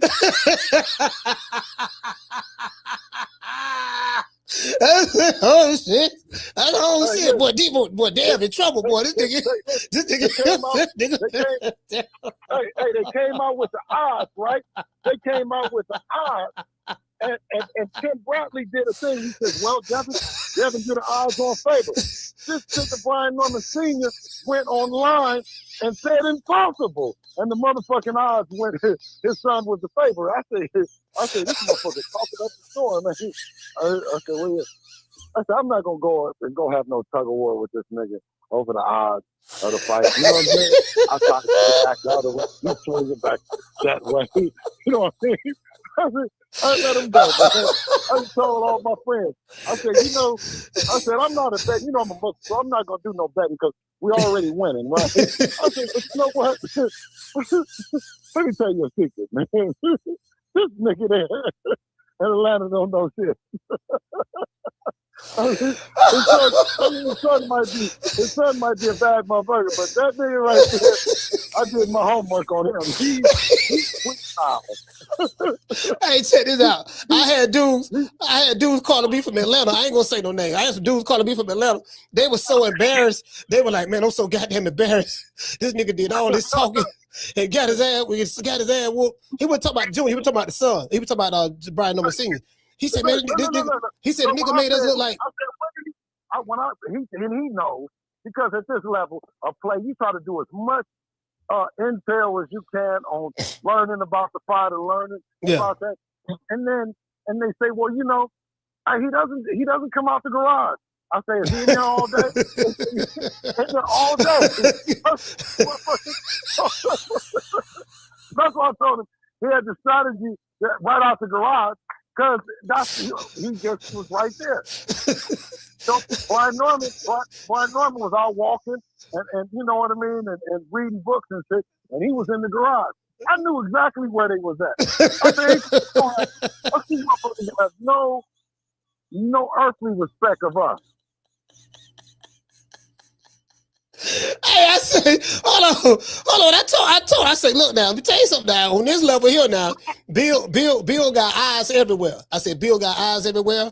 More than likely, he know exactly what y'all got going on. I'm telling you, I promise you, if you talk to Brian Norman Sr., he'll tell you. I say, Bill know everything now.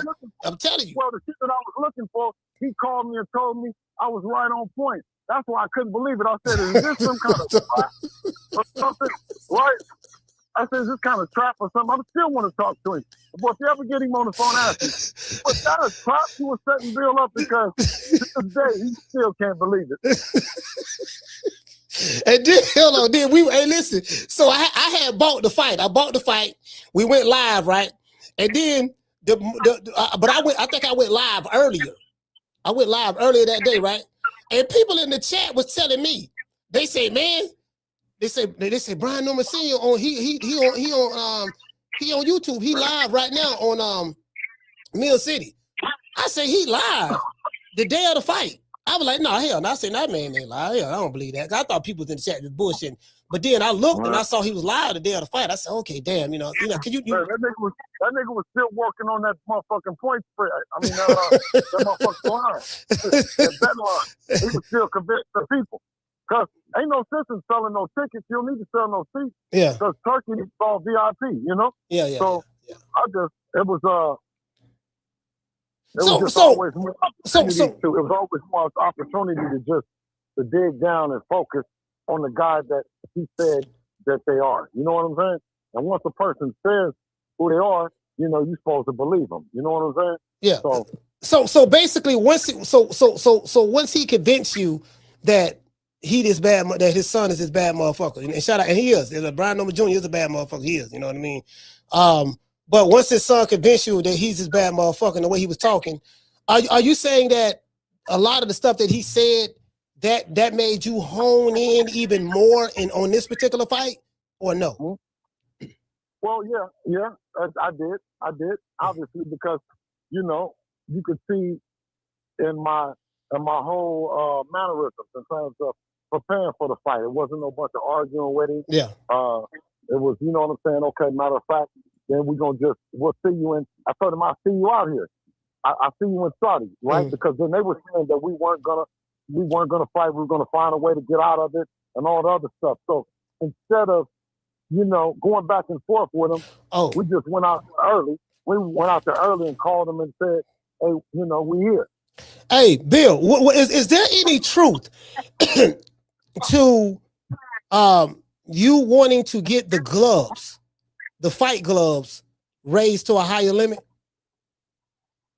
Raised to a higher limit? Yeah, like, was there any truth? Okay, y'all had a championship fight with Brian Norman in 8-ounce gloves. If the gloves would have been any bigger, it would have been even harder for him to motherfucking miss. We don't need no gloves up higher. You can't go take his belt. You can't take his belt and tell him what kind of gloves he was gonna take. You know what I'm saying? He came out after us. He had all the perks. He had all the perks of a champion. You know what I'm saying? Hey, listen, check this out. Hey, so is Tank with Deebo Dev right now? Oh, absolutely. They're together somewhere. Oh, okay, all right. So why Deebo? So Deebo, why his security guard? Where is he from? I heard he from Georgia. Okay, so right now there's no money on the line, right? So chances is if you step to them, all of them are going to fight you back right now, right? I'm telling you, I'm warning you guys. Just don't step to them right now because they're going to fight back. There's no money on the line. The only way that Dad, I can keep you separated is if we agree that it's going to be some money. Other than that, shit. I can't convince them people to let y'all sit up and disrespect them, and then you can do whatever you want to do, and you put the motherfucking, part-time mechanic hands all in Devin's chest and all this other kind of shit. You know what I mean? Hey, Bill, so when I remember that I interviewed you in Miami, you were talking to me about the tools that Dev had in the warehouse. And I'm going to tell you, in a fight on the street, I'm going to tell you, use your feet and elbows and everything else. Protect the hands. You don't want to just tear the hands up out in public. You know what I'm saying? Not wrapped up. Hey. But he's a man. He's a man, and you're not going to just he's putting your fingers all in his chest and all that shit like that. Hey, we standing on it. Hey, is it safe to say he pulled out the tools? No, absolutely. He got more tools than Home Depot. He's going to pull out the shit for the job. You dig what I'm saying? Right. And Brian Norman, listen, and Brian Norman Sr., he's talking about he's a fighter and this and that, the background. When Dev, we sent his son back over there, the first thing he says, oh, God damn, give me a towel. He was all fucked up. Now, when my son came back 3 different times and then dropped and then got up and all that, we know that it's a part of the game. He is a warrior in our family. And he came back and we respect him.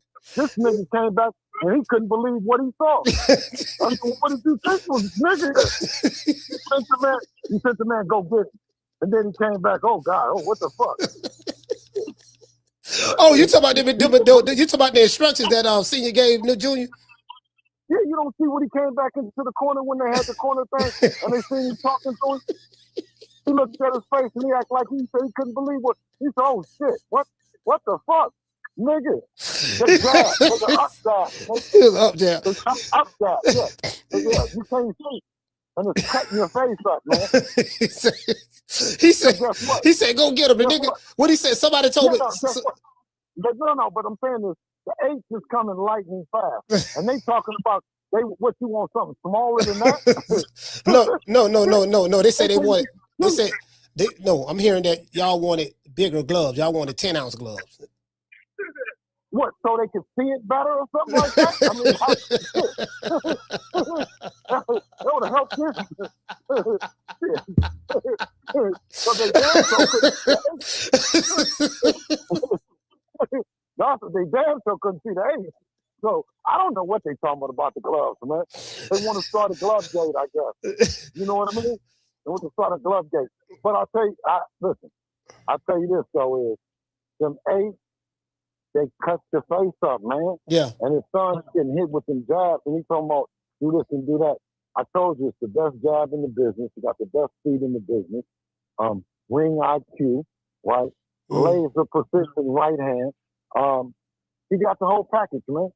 You know what I'm saying? And I think shout out to Ness over there at that Boxing Voice because top 10 is insulting to us at 27. You know what I'm saying? At 27 years old, fighting all the fights. Fighting all the fights. Listen, they had they had sides of the street before Devin Haney. He stopped the sides of the street. He stopped the franchise belt. He stopped any of those narratives that a motherfucker could associate with not seeing the best fights happen. Right? You even had guys like in his own division and around his list said that they're motivated. It's guys on a pound for pound list that they're motivated to take chances because of Devin. If you don't crown him and put him at number one, I mean, they said -0. Leave the list there and put Devin way at the top. You did, because what he done for this generation. You go back and you look at Floyd at 27 and look at what Devin has done and look at what he done. Now, you talk about doing that without a major promoter other than yourself, because we're all promoters. Every person is a promoter, right? So you promote a fight party or you promote an arena, but they're all promoters, and everyone does, it deserves their respect pushing this sport forward. You know what I mean? Yeah. I don't just show up as a promoter with Devin Haney Promotions. I show up as a fight fan and part of the community that want to see the fight. I've worked for DHP, but at the same time, I'm part of what everybody. I'm part of the heartbeat of boxing. You see what I'm saying? Yeah. And these guys showing up like they holier than thou or like they bigger than these. You dig what I'm saying? When they're no bigger than me, man. No bigger than you.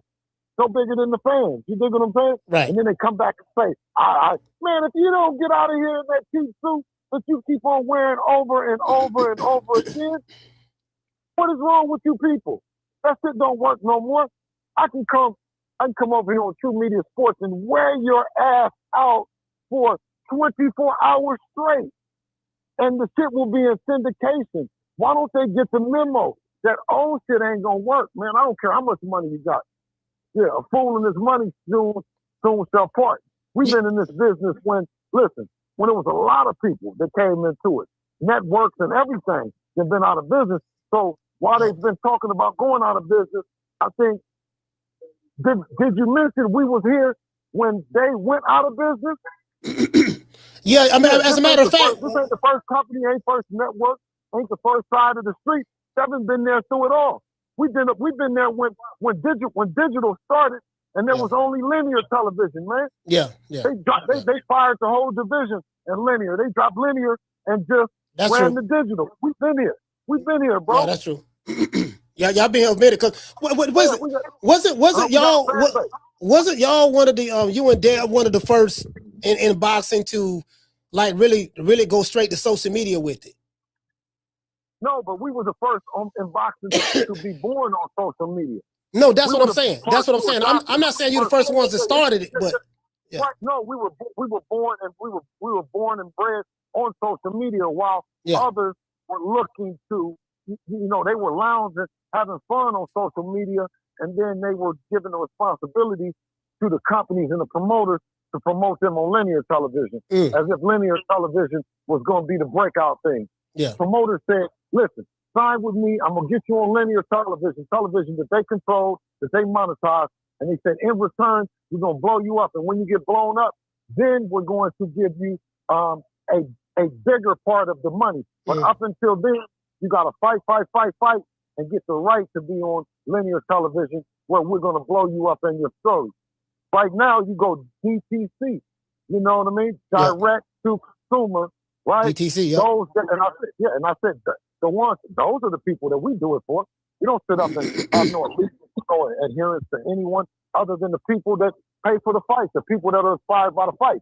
Of course, they come back to us because they see the numbers behind the curtain and they says, well, you almost did it. Man, if you don't knock it off, right? Because the people that you talking about did it, don't nobody even know when they was doing it. They don't know how they did it. They're talking about their numbers. Well, I mean, social media don't reflect that they were pumped up pre-fight or post-fight about that fight. You did? So I told them, listen, y'all can keep robbing if you want to, but we're going to get down to the bottom of it. Devin is younger than them. You got a chance to see Devin Haney Promotions on the bill. The only reason we're running it, and we're running it hard to say that it should be David Benavidez Promotions on there. It should be Anthony Yard, Tunde, and alike. You know what I'm saying? Yeah. You know, because the fighters are the ones that drive the promotion. But guess what? Guess what? The few promoters take the fighters and pit them against us with they're only fighting themselves. No different Brian Senior. So we say to the fighters that's out there, what we call, you know, tap dancing and shit, right? We say, bro, do you know we're the same? You're going against the one thing that you're supposed to be negotiating against. Guy, you're in charge. You got Devin Haney, you can call him and you can make the event. You can tell your promoter, you can tell the network, you can tell them what to do. Because you in charge. Not the people, oh, you want me to go talk to the people. Either you scared or you slow. But see, Bill, this is the thing, right? I think these fighters, like everybody, you know, there's different levels to it, the word levels, right? But I think these fighters feel comfortable the old conventional way, doing it the old conventional way. No. Stop trying to steal money because you're trying to steal money because you ain't trying to really do it. And if you're trying to steal money, you're going to end up getting fucked in the long run. Listen to Bill. Listen to old Bill Haney. You're going to get fucked trying to steal the money instead of fighting for it. You know what I mean? Because they're going to tell you they're going to protect you. They're going to do everything for you, and they're going to do all these fights, but you ain't going to get paid what you're supposed to get paid. You're in the driver's seat, man. You know what I'm saying? Pull up on the motherfucker. You got the motherfucker's numbers that you want to fight. You got the social media handles. I'm a manager in the business. I'm saying this. Yeah. You know? I don't say call me, but call somebody like me if you don't understand what's going on. You are in charge. The people want to see you. Yeah, you know, you know what? The fighters don't understand that concept. They don't even understand brand building. They don't even know what a brand is or how to build it and stuff like that. So that's what I was saying. That's why I called you a genius. I say, man, Bill figured it out. Because I see what's going on. I say, this dude, he know his shit. You get what I'm saying? And the fighters ain't gonna listen to me. They don't understand that. I come from the music and marketing, and you know. No, but I'm saying this just like I said before. We're all doing this wonderful thing called boxing that I'm passionate about. For me, it's always historic. I would love to do something with Don King. Yeah. I don't know how Devin would feel about it, but I mean, it's historic. Every time we get together with Top Rank, it's history. Yeah. You know what I mean? The rivalry with Oscar will continue to go on. You know what I mean? And now the newfound rivalry with Eddie Hearn. These are the things that are storybook and made for TV, right? Now the executives will say that they're running from it and they're trying to create these other storylines. But you're the death to boxing. That's the cancer to boxing. Instead of saying, okay, well, this one fighter, that team and all that, is just their time. We got to beat them. You know what I mean? You run with the old narrative, which is, like I said, is death to the sport, because then you sit around and hope that we have this breakout performance with this fighter, and we have this guy that will fight anybody, this guy that everybody is talking about it, everybody love him or hate him or whatever, and then you say, you get a guy up there with a high-powered lift to shoot off a Uzi of bullshit, saying, I'm just not gonna fight him. If that's not the most ignorant grammar school shit in the top of the game while having a world champion belt, you could say. Yeah, but I represent being the world. I think UK, the US to the UK to Australia to Saudi, and listen, the thing is, with the ring belt, it's always been the biggest belt, and we respect it. And Deebo knows that's the one. But any guy that has a belt or any accomplishment in or around Deebo, he's gonna go do that. That's just the way that he is. He told you, I said, man, listen, the man want to fight everybody. When you talk about some kind of organization or some kind of strategy that goes into it, man, them guys do more ducking behind the scenes and felonious captain behind the scenes than they do in the front of it. Who is Rolly's promoter?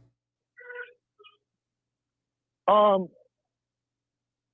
think Rolly just got through doing an event that we were on. You see what I mean? So for him to come back and do the same event, right, is right in line. He said that he was waiting 6 months to do, he was waiting 6 months, wasted time to do an event with Ryan Garcia. So for all intents, to answer your question, who is Rolly Romero's promoter? The same promoter as Devin has. What do you want to call it? Yeah. What's the name of it? What do you want to call it? What is Rolly? I mean, you know what I mean? Put the name on it. Whoever Rolly's with. You know, I don't even know who they, you know, listen, man. It doesn't matter. Yeah. We was with Lou DiBella when he was with George Cambosos. We was with Eddie Hearn for Regis Prograis. We was with Bob Arab for Lomachenko. You know what I'm saying? Yeah. So it don't matter. Whatever his name is. Yeah. But the thing about it is, if he had a team that believed in that bullshit that he's talking about, then they would be saying something too. You know, shout out to Jolene. You know what I mean? He did a great job in that promotion as well. Hey, Bill. Hey, look. Hey, what did they say? What did the powers that be say about the promotion of the fight, the online attraction? Because we had it jumping over here. We had it jumping. I know that. That's the thing, right? Is that we come back and Ron Goodall and all these other guys say these dumbass questions. You know what I'm saying? I remember days when we used to look forward to the fight coming on and getting it popping. You know what I'm saying? Yeah. Just like Drake say though, is Drake says that he makes the music that you party and dance to. You know what I'm saying? Devin, fortunately, you know what I'm saying? He fights for everyone's entertainment. So I don't get a chance to see the parties that you have and people eating and cooking and getting ready and all the shit like that. I don't get a chance to see that because we're working. I don't get a chance to see the pre-shit. You know what I mean? Yeah. But I always say that we do it for you. And that's what I mean by that. You know, it's amazing because I'm like, man, you know, for Rollo to come out and just openly, like, really just say, here, I don't want to have no parts of Devin Haney. That ain't gonna never happen. It's like he just openly ducking. Did you get what I'm saying? And yeah, but he didn't say anything. That's going to inspire you. And when you go sit in those seats and you look at you look at everything, if it doesn't inspire you to get in the ring and want to fight, I think, you know what I mean. You know, I know from seeing Dev as a fighter and watching him and listening to him, every time that he's in those seats, right, he gets inspired and he wants to fight. You know what I mean? So for Rolly to say that or be in that space in that energy, it's disheartening to the WBA and what they represent as a championship organization. But this is the thing, though, right? Dev, Rolly, both of them came up under Floyd Mayweather in some point in time. Am I correct? Well, Floyd Mayweather is a complete era of boxing. You right. know what I'm saying? Right. That we have to attribute, you know, a lot of things happening. You know what I mean? From a business perspective on our end and with me, of course, and as well as Devin, you know, and fighting. I think that Rolly coming from that era when he uses any kind of talking point, business related, you have Floyd, the receipt with Floyd saying, right. We're trying to see what's happening with Devin. And Devin has gotten even bigger since then. And also dispelled any narrative in terms of the other things, power and you know, is he going to stand in the pocket or can he stand in the pocket and those kind of things. You know what I'm saying? So there's no narrative that can fit anything that he didn't say. And once again, I'm saying is we were only talking to him with respect that the fact that he has that WBA strap. If he was to drop that motherfucker, you wouldn't be thinking about it. Yeah. Hey, no, listen. He would look back and there would be nobody there. You so he's a belt holder and he's holding on to the belt for conversation. He's not holding on to the belt for elevation. Right. Because now it's an opportunity, right, that you have a fighter that you can elevate your career to where it's there to another position. We look at the belt as being that kind of opportunity. Rolly Yeah. Rolly is. He gonna talk. We're gonna finally vindicate because I really believe this, Coach. This is the biggest grudge match that can be made right now in boxing. But this is the thing, though, Bill. Like, what I don't understand is this guy came up under Floyd. Y'all, you sparred him quite a few times. You've been very familiar with him. Devin Haney has gotten a lot better since then. Romero has gotten better since then. He has the trainer, I think Salas, the one who used to train Ugas. So for me, it only makes sense for that fight to happen if y'all ain't gonna fight Ryan. Look like Ryan got a fight up already, so you can't worry about him. But Romero. But if he don't want to fight you, bro, like the man is making it abundantly clear he don't want no parts of Devin Haney. He said that fight will never happen. That's what he said. Well, there's other guys that have said that the fight won't happen and the ship has sailed and a lot of other shit been said. We like once again, I can't reiterate it enough. You know what I mean? There's nothing about him that makes us look at him in any way. I mean, we look at all the belts at the division. You know what I mean? And ultimately, right, that Dev is in Italy. But the grudge match of everything the dudes have said, now it goes against everything that he said. He didn't talk shit, said what we ain't. So, okay, as long as the fact that the people are saying that he ain't shit, he's a belt holder, leave him alone, he ain't no good, and all that other shit that we know him to be in a different class than Devin. You know what I'm saying? But we look at boxing as a whole the same way. We look at them all the same. You give us 2 months. Give us 2 months, and we're gonna take care of business. So you plan? So Deebo Dale plan on being the undisputed at in the welterweight division? Because I know he's chasing legacy as well. So is that the plan? Well, I know that at 27 years old, time is on our side, right? They can't wait us out. With 135, you know what I mean? We had a lot to do and a lot of sacrifice to make, and the sacrifice now is the same thing. At undisputed, they're playing the same games that they did at 135, that they're playing now at 47. But the thing about it is, I was like, damn man, he's younger than y'all. How are y'all going to wait him out? Yeah, they can't wait him out. Yeah, because they're going to be older and all that stuff there. And I'm saying this, and I'm saying this. What about their team and their confidence in preparing day in and day out? Make them say, okay, no, we're not going to go for the big money. All right. You know what I mean? You're gonna let an executive somewhere that's living good, doing good, right? Tell you, and you've been training all your life, you're in that motherfucking gym right now, and you're not gonna go and get the money? You're not gonna take your chance at it? Bill, this is what I don't understand. If Devin Haney, if the narrative about Devin Haney is he's pillow fisted and he's chinny, why more people in the welterweight division now are not in such a hurry to try to want to fight him if he's pillow fisted and chinny? Do you think that? Do you hold on? I want to do a follow up to that. Do you think that the Brian Norman fight? You think that played a big part? Devin Haney's performance that played a big part in people like, man, fuck that. We can't do nothing with the dude. We gonna try to stay away from him. Do you think you're gonna go through the politics of that because of that performance? Listen. Anything can happen in boxing, right? That's true. You see with Lamont Roach and Pitbull. Yeah. You see what I'm saying? Right? So with that saying is every fighter that has fought Devin, they've gotten the max money. They've gotten the most money of their career.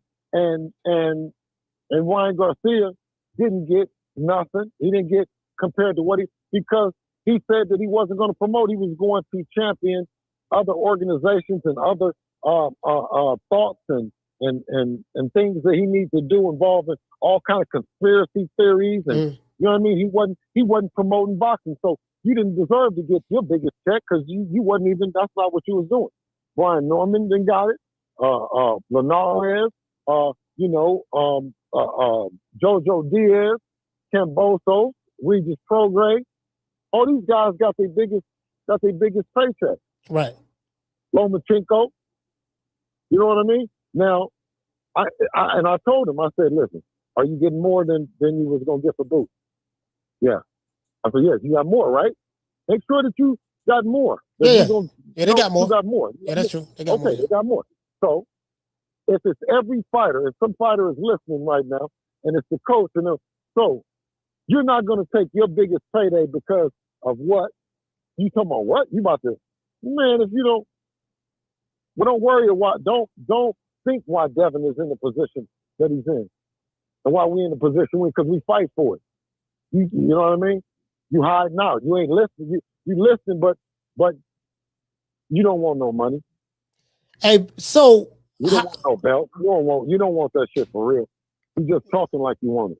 You are more in the know than I am, but without revealing everything, what can we expect from for the sport of boxing coming down in 2026? We got the Zuffa boxing here, TKO. It seems that things are changing. We don't have any American networks that are actively involved in boxing right now that's financially invested.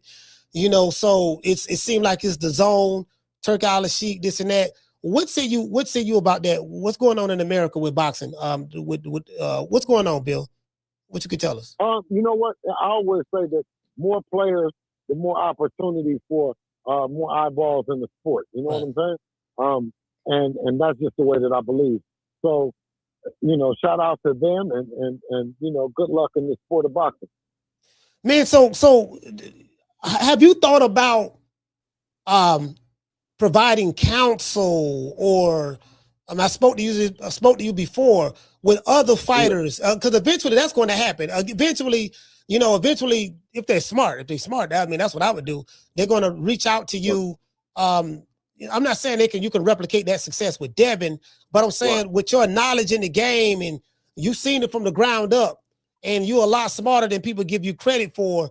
Do you feel that eventually would you ever start a consulting firm or whatever to help fathers and dads and the kids coming up in boxing? I'm consulting everything but the opposition. You know what I mean? So anything that's not the opposition, by all means, you can jump in my DMs at any given time, and we can do our best to come together. And anything that I can provide, or you know what I mean, show a person, or to share with the person, then by all means, let's do it. Let's make it happen. Yeah, but you know what I think? This is what I think, right? I think that because I know what y'all going through with the machine, so to speak. But I mean the old way of doing things, the old guard. No. The machine. You should say what the machine is going through dealing with us. We the new machine. You know what I'm saying? Yeah. Because when you look at when there's the young fighter and the dad, and they look back on it, they're looking at it right now, and they're saying, "Well, which way would we want to do it like Devin and like Bill? That's what we want to do it like." You know what I'm saying? Yeah, so that becomes the narrative. That becomes the machine. But then you have, of course, the old guard saying that you have to be promoted this way. What I'm saying is there's several platforms, right? And the new platforms, whether it be Zuffa or whether it be TKO or whatever, right, are growing. But you don't know, because we've been in the business so long now. We've seen so many new platforms, including the Zone. When shout out to Champ Side, you know what I mean? And we were the first ones over there, and he said Dazzin, yeah, Dazzin, listen, he did, yeah. But shout out to him, and a lot of the other platforms that supported the Zone because we were on there. Yeah, you know Blue. We were able to we were able to bring an audience that we had over to the Zone, and that's no different than all the other new platforms or the relaunches, or boxing series or any of those things that involve that kind of content. I mean, it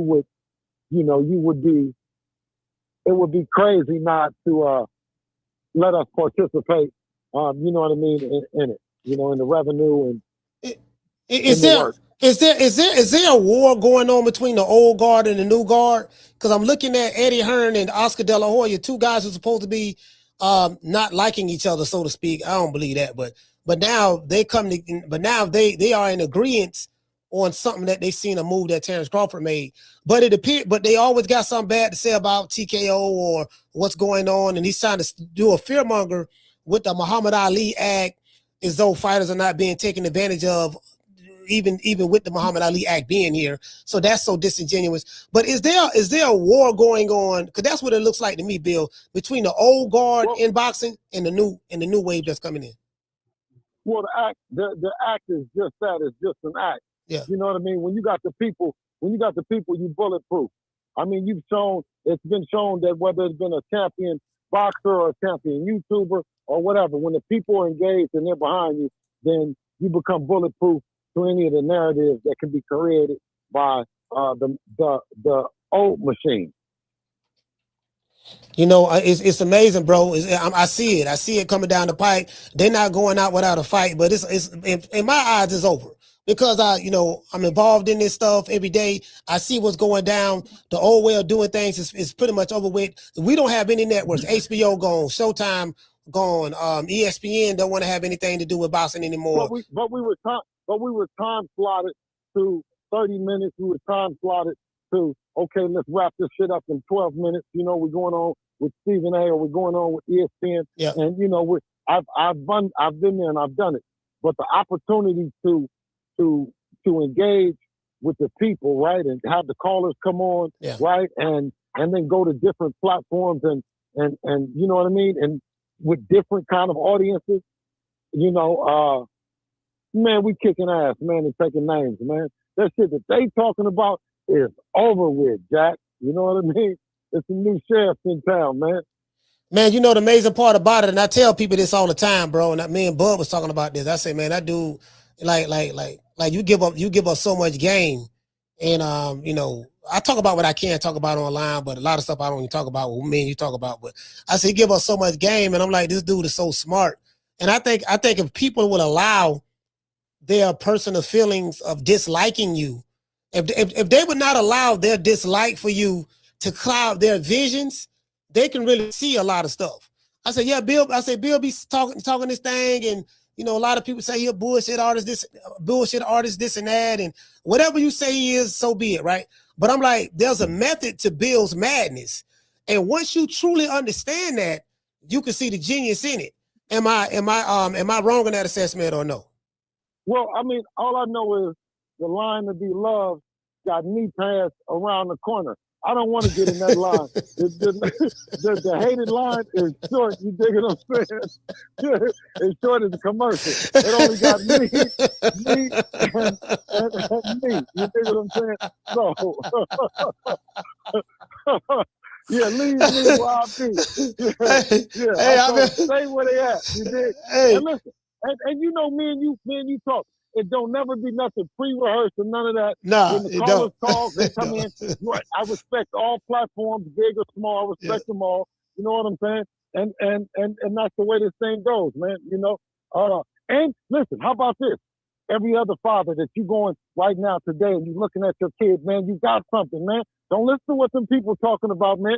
They're gonna try to talk you out of it, man. Yeah. You got a vision, man. You know what you're doing. Yeah. You see what I'm saying? And your kid know. Listen, but the kid, they're gonna be trying to say that to the kid that you ain't qualified. They're gonna be trying to tell you that the kid ain't qualified, man.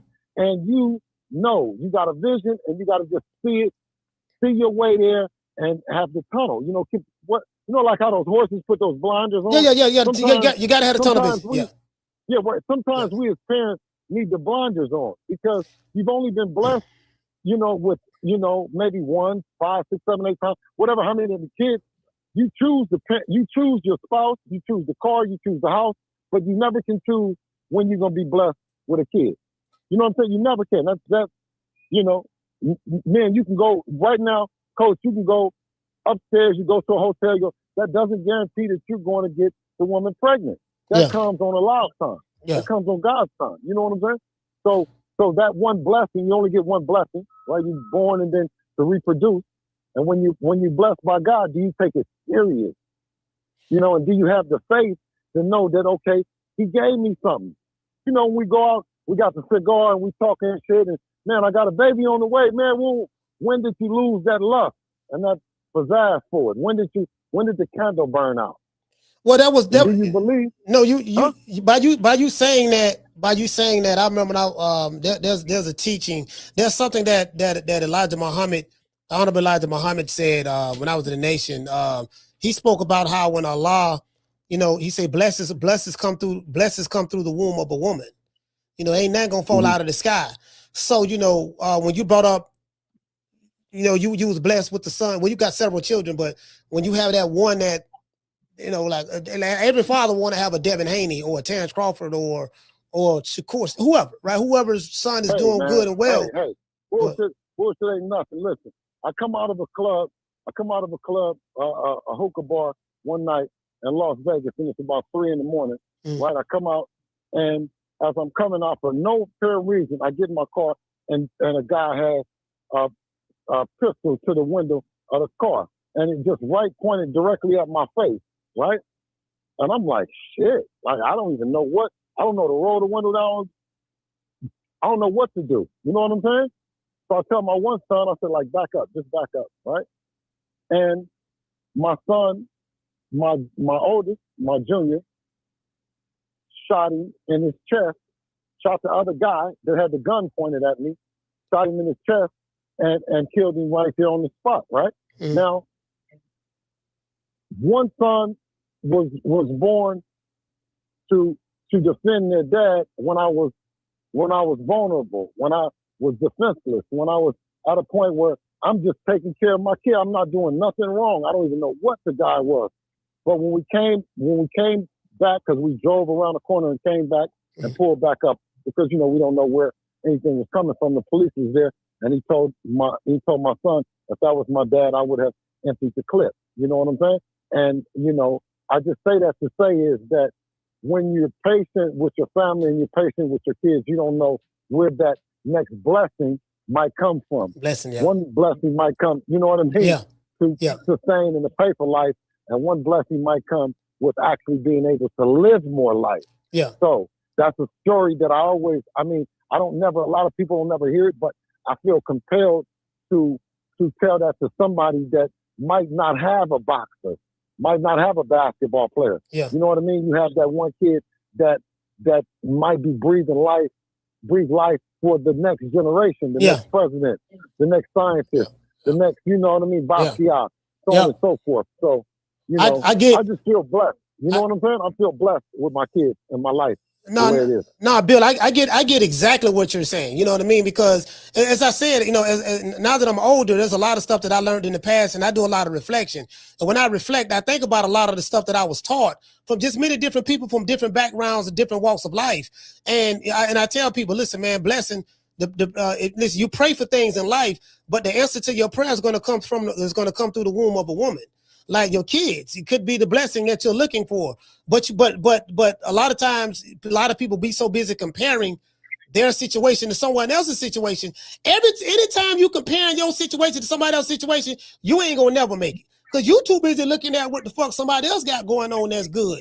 If you had that tunnel vision, which is what you're saying, if you had that tunnel vision and focus on your plan and work your plan and understand that shit take time in order to get to where you're going to go, you will get there. So I get exactly what you're saying.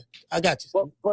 But even more a deep rooted faith that child, right, was you're the vehicle that brought that life into the world, and you're equipped and capable, you know what I mean, and responsible enough to, you know, to see the blessing in it, right? And just the faith, okay, this is for a reason, right? And you know, if my parents had wrote me off, because I've been through a lot of, you know, making the wrong turns here and there, and you know what I mean? Fortunately for me, I was able to make my mom, you know, she was proud before she passed. And I think that every guy coming out the street, you know, is looking for that one breakout moment where they can look over and their mom doesn't have to worry about them, you know what I mean? And especially worrying about them being an example for the generation to come. You know what I'm saying?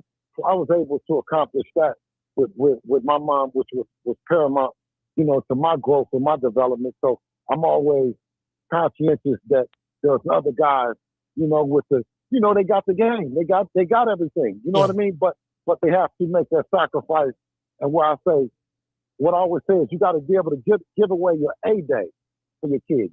That day when you can smile, you got all your teeth, the car's washed up, and you just, you can go to the club. No, that's when you go and be everything that you can, right? And in that, I believe that there's heavy sacrifice, where there's heavy reward where there comes heavy sacrifice. Heavy sacrifice. Well, if you don't sacrifice, if you don't sacrifice your A day, then how do you expect, for your kids to enjoy you or look forward to you having a better day, a better A day later on? And I think that was something that was that's super profound in what Devin has done.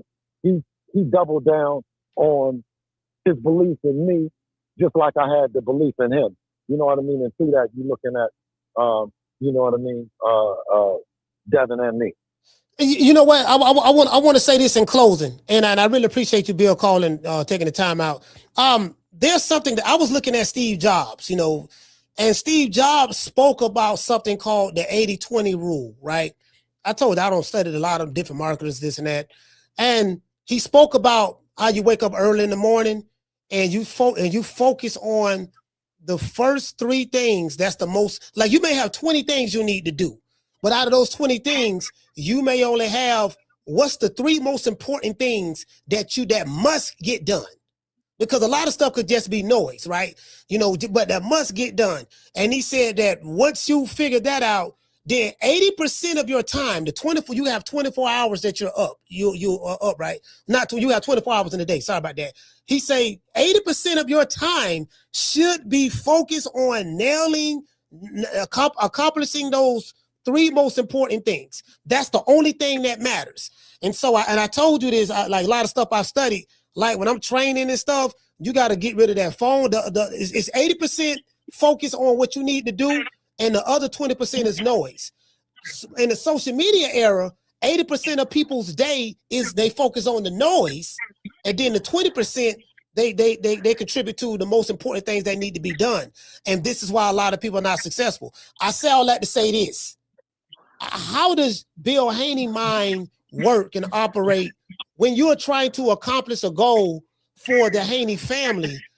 As Devin Haney boxes, you have your firstborn, William Jr. He played his role. Everybody plays a role in the family to be successful. What say you about that? What's your perception on that 80 focusing on? Well, I've never worked for anyone the way that I've worked, for my last name and not my first. My first name, you know what I mean? I was very selective about how I worked and who I worked, and I was concerned about what they might have thought about me and all those other things. But when I took on the job of my last name, which there's more than one Haney, I'm Bill Haney, but my responsibility to the Haneys is so wrapped up in passion that I never look at the hours that I'm putting in. I never look at the relationships that I sacrifice. I don't look at it like that. You know what I mean? I just look at it that I have responsibility to hopefully make the world a little bit better for them. You know what I mean? Just like my parents did for me, and their parents. I think that's the best thing that we can pass on. In closing, is there anything you want to say to the fans before you go? Well, I mean, listen, don't say that Coach was doing anything but serving it real unless you're going to come on here and talk to me. You're going to come on here and say something. Other than that, me and Coach got to get real sometimes with it, right, Coach? Yeah, we got to get real. Yeah. We got to get real. Now, if they want to come on with some fake shit real quick, I got a few more minutes, because I do dispel fake shit sometimes, Coach. I got that to me. I got another gear. So I need to switch over. Is there anybody in the chat that say that they was dying to come on here and roast me about anything? No, matter of fact, I don't think nobody got anything to say. And shout out to Omar. Dropping that dub. He said, congrats to the Haneys. If Rolly doesn't take the fight, who's next? Oh, well, we already read that one. Shout out to Chris. dropping that quarter of a dub. He say smash the like button. He say, Coach, appreciate the content. Dollar Bill, thanks for joining. Salute to the great fathers like Bill Haney and great bosses like Dev. Wait, hold. Somebody send us some money to Gray for his phone. Send us some money. Somebody send in a chat, and then send in the super chat for me. And when I see you, I'm gonna take care of you. But send it in for Coach. No, and he's gonna send it over to Gray. Okay, please, y'all. I mean, bus fare or something. You know what I'm saying? Anybody got something for Gray? Does anybody have something for Gray? Man, Gray, hey, look here, man. Hey, look here, man. Don't do him like that, man. Come on, man. Don't do Gray like that. You'll get it to Gray because either Gray is gonna need something. He's gonna need. I don't want to say he have a drink. I mean, but he's gonna need something, man. You know what I mean? Like, can we raise something for Gray? Get his phone back on. I mean, get him maybe he didn't hear it. Can we get a piece?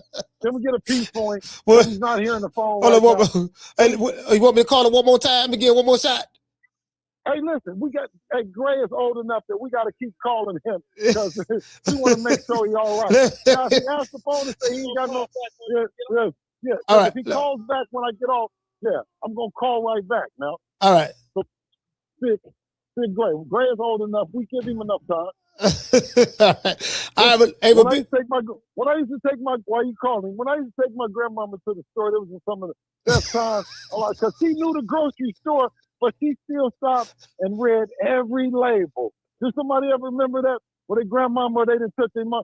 And then I miss it. I used to be like, man, Graham, what?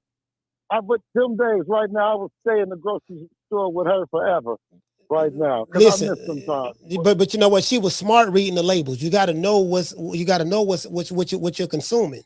I do that right now to this day. Week, it was the same stuff. She read every week, and she know the price. But she know the price if it go up. She know everything about the food inside. There was like a whole trip to the grocery store. You ain't never been there with an older person? Yeah. My aunt May. My aunt May used to do that. Yeah. Man. Yeah. Man, if I told her, if I was like, she said, well, since you in a hurry, then I guess we'd just go. And I said, we've been to spend an hour, ain't no sense. I said, well, man, I'm going to just go and stick out the next 30 minutes. Graham made it to the bread section. You know what I'm saying? Yeah. You know, she about to bleed, you know? But I miss some times, though, man.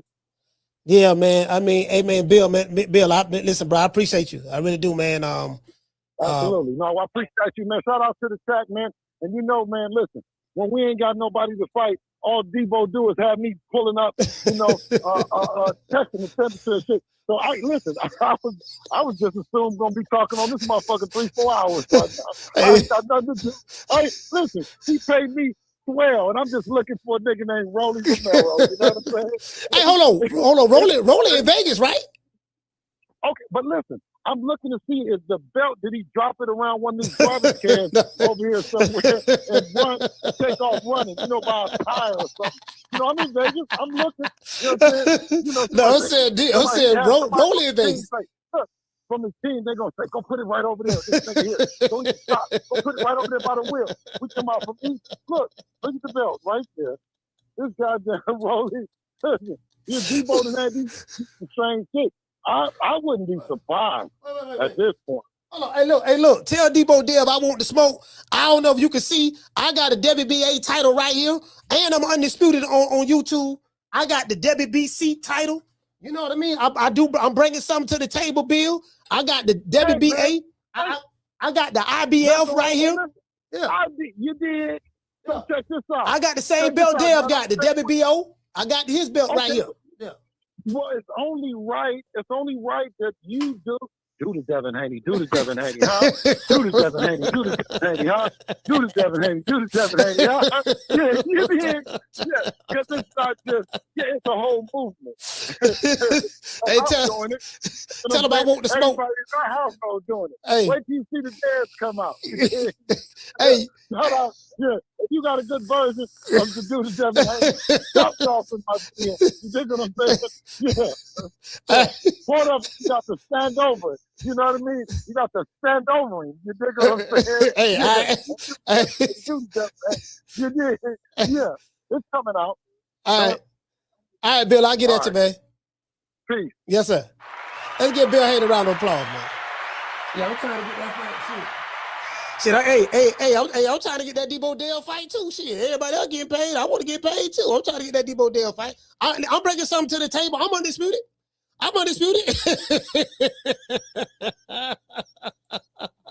Shit, I'm undisputed. You know what I'm saying? And guess what? Hey, shout out to LaJessica. And I can put butts in seats. You know, Booger Ray Leonard say it's about putting butts in seats. I can put butts in seats. I don't prove that. Everybody, I don't prove that already, you dig? Sitting in the county jail right now for child support, driving on a suspended license, or a missed court date? Don't even trip. I made one phone call to IT bail bonds, and they had me out the same day. No judgment, no games, just real people who move fast. If you or a loved one is locked up in the city of Tampa, call IT bail bonds at 813-231-2663. IT bail bonds is located at 6201 East Hillsborough Avenue, Tampa, Florida, 33610. IT bail bonds. When freedom is on the line, call IT. Yeah, man. Some of y'all gonna need to call my homeboy now over there. You get what I'm saying? Hey, what did say, Mr. Medicare say? He said you better pay those sanctioning fees, coach. Hey, look here, man. I don't pay no sanctioning fees. You know what I mean? They know what time it is. They know what time it is. Hey, man, hold on. Hey, Mr. Tomato Can, call the show. Hey, man, hold on. He might be working. Man, look here, man. Hey, look, Mr. Tomato Can told me some stuff, bro. Hey, shout out to Sheila. Sheila from Cali. Shout out to Sheila from Houston. Man, hey, from Cali and Houston. Man, Tomato Can told me She Block wanted to fade.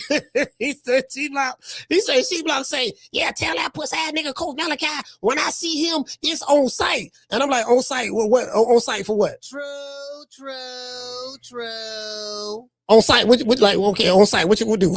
What you gonna do on site or what? Nigga, it's on site. On site, what you gonna do? Get on your knees.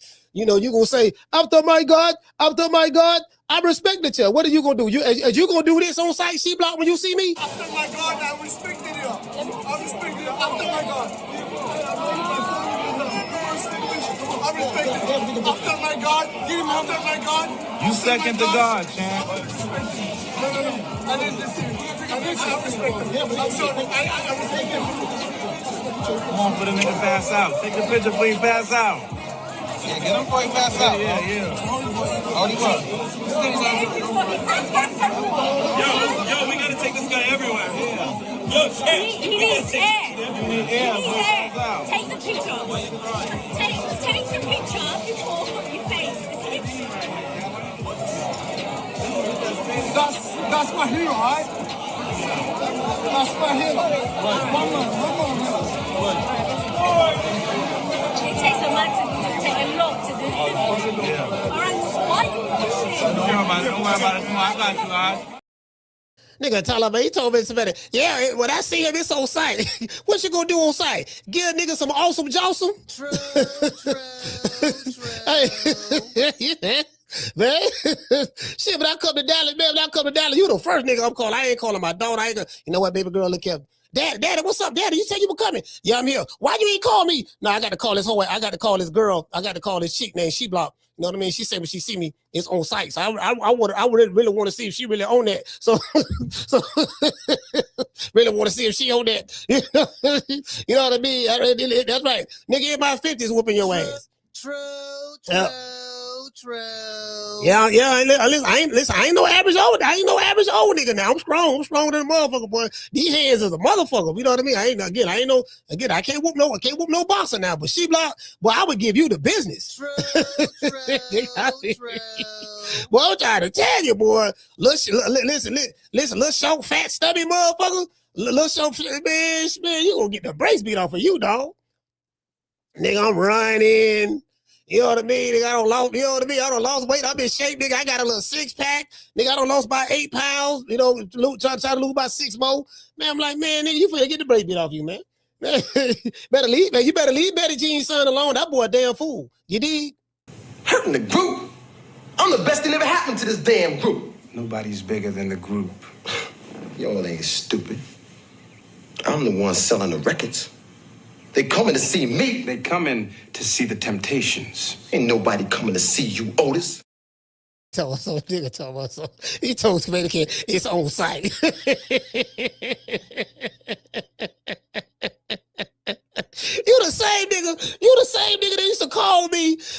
Rick Tibbs was on your ass, when Rick was on this show, Rick say, she block, what you want to do, she block? I'm tired of you talking all this shit, nigga. I'm coming to Dallas first thing, and in 2 days, I'm gonna be in Dallas. Let me know I'll come to your hood by myself and whoop your ass. I'm the same nigga you was calling. I still got them text messages on this phone.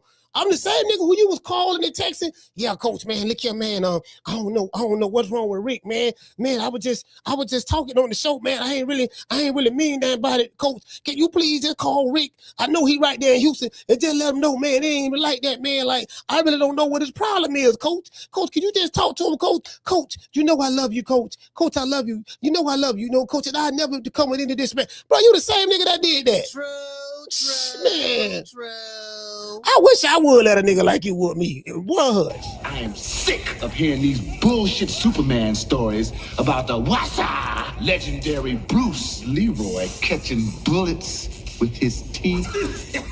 Catches bullets with his teeth? Nigga, please. I had went to Houston. I had let everybody know a week, 2 weeks in advance. I'm going to Houston. Let people know I'm gonna be in Houston the day before that. Let them go back to Red Owl. Man, you could have easily just drunk. I'm finna drive down there. It's on the weekend, dog. Drive down there and see this nigga. You ain't do none of that, dog. Cut it out. Anyways. Much love to everybody in the chat, man. I want to dedicate this show to the hood. I want to thank the whole hood who came out here. I love y'all. I did this for the hood. Y'all know I beat that boy. Nigga on Twitter.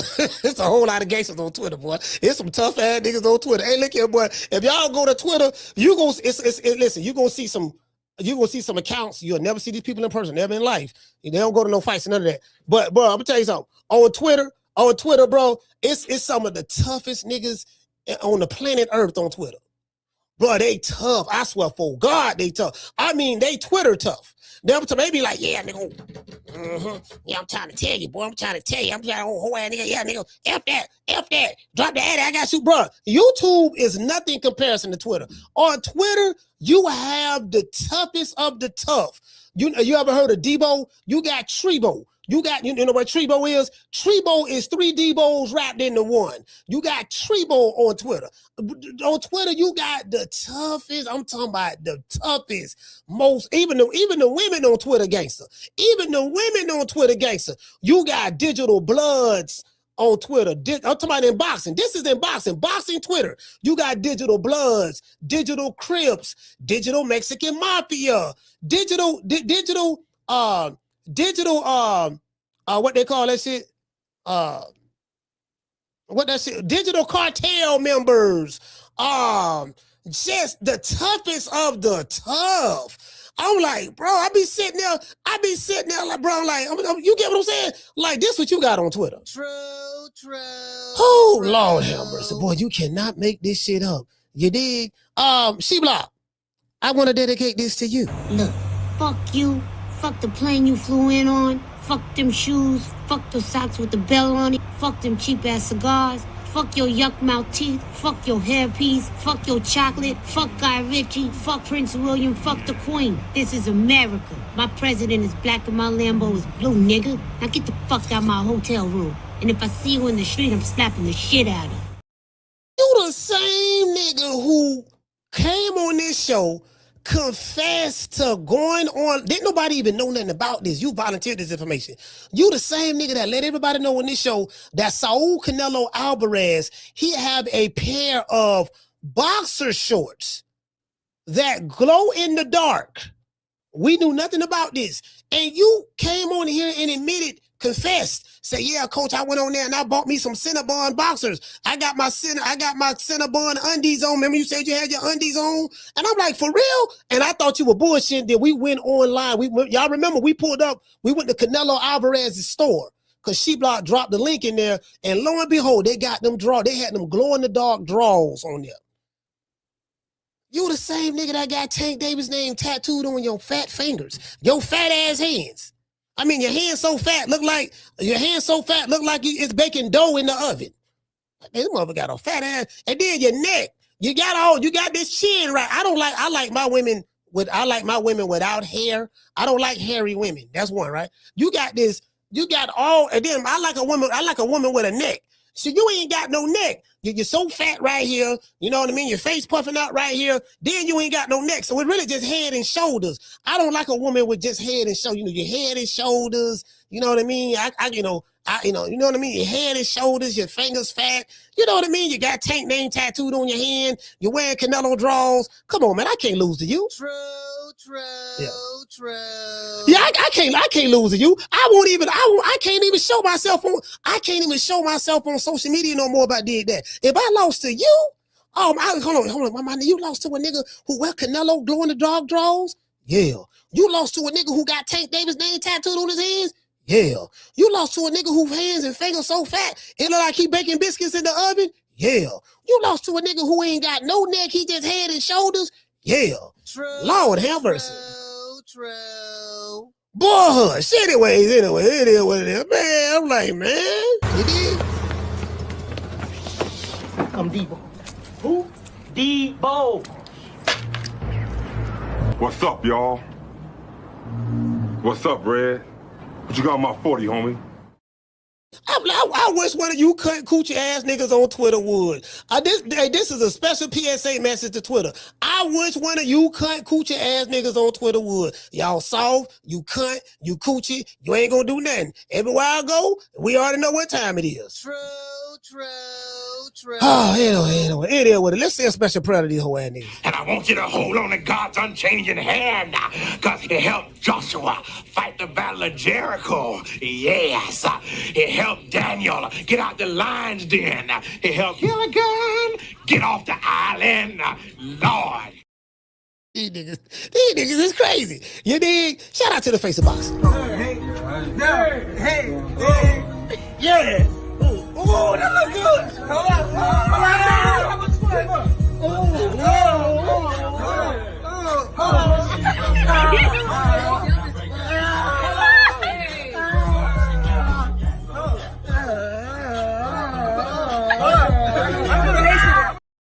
Let's give a shout out, man. Shout out to Bill Haney, man.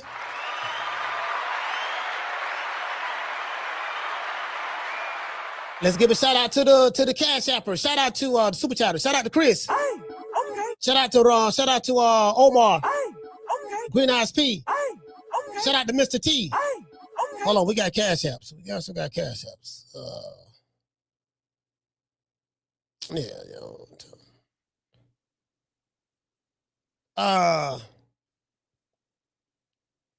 What? What is this?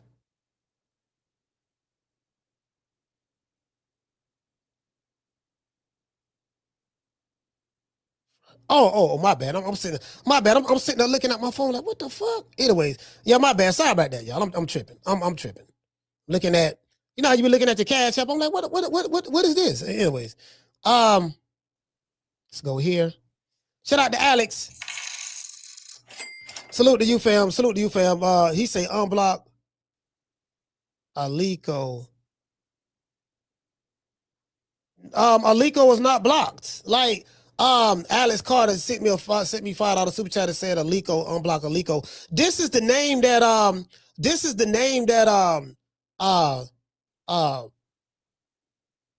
Ronald Finkley sent me. And I looked it up. Looked up my block list. Alico's not even blocked on my. It's not blocked. He's not blocked. So, anyway, hey, shout out to Willie. He said Bill come up. He said Bill come up to sip, so we can deer hunt and horse ride. Oh, okay. You want Bill to come up? To sip? Okay. Y'all want to? You know what? I had deer. Since you talking about deer, I had deer meat before. Deer meat good, bro.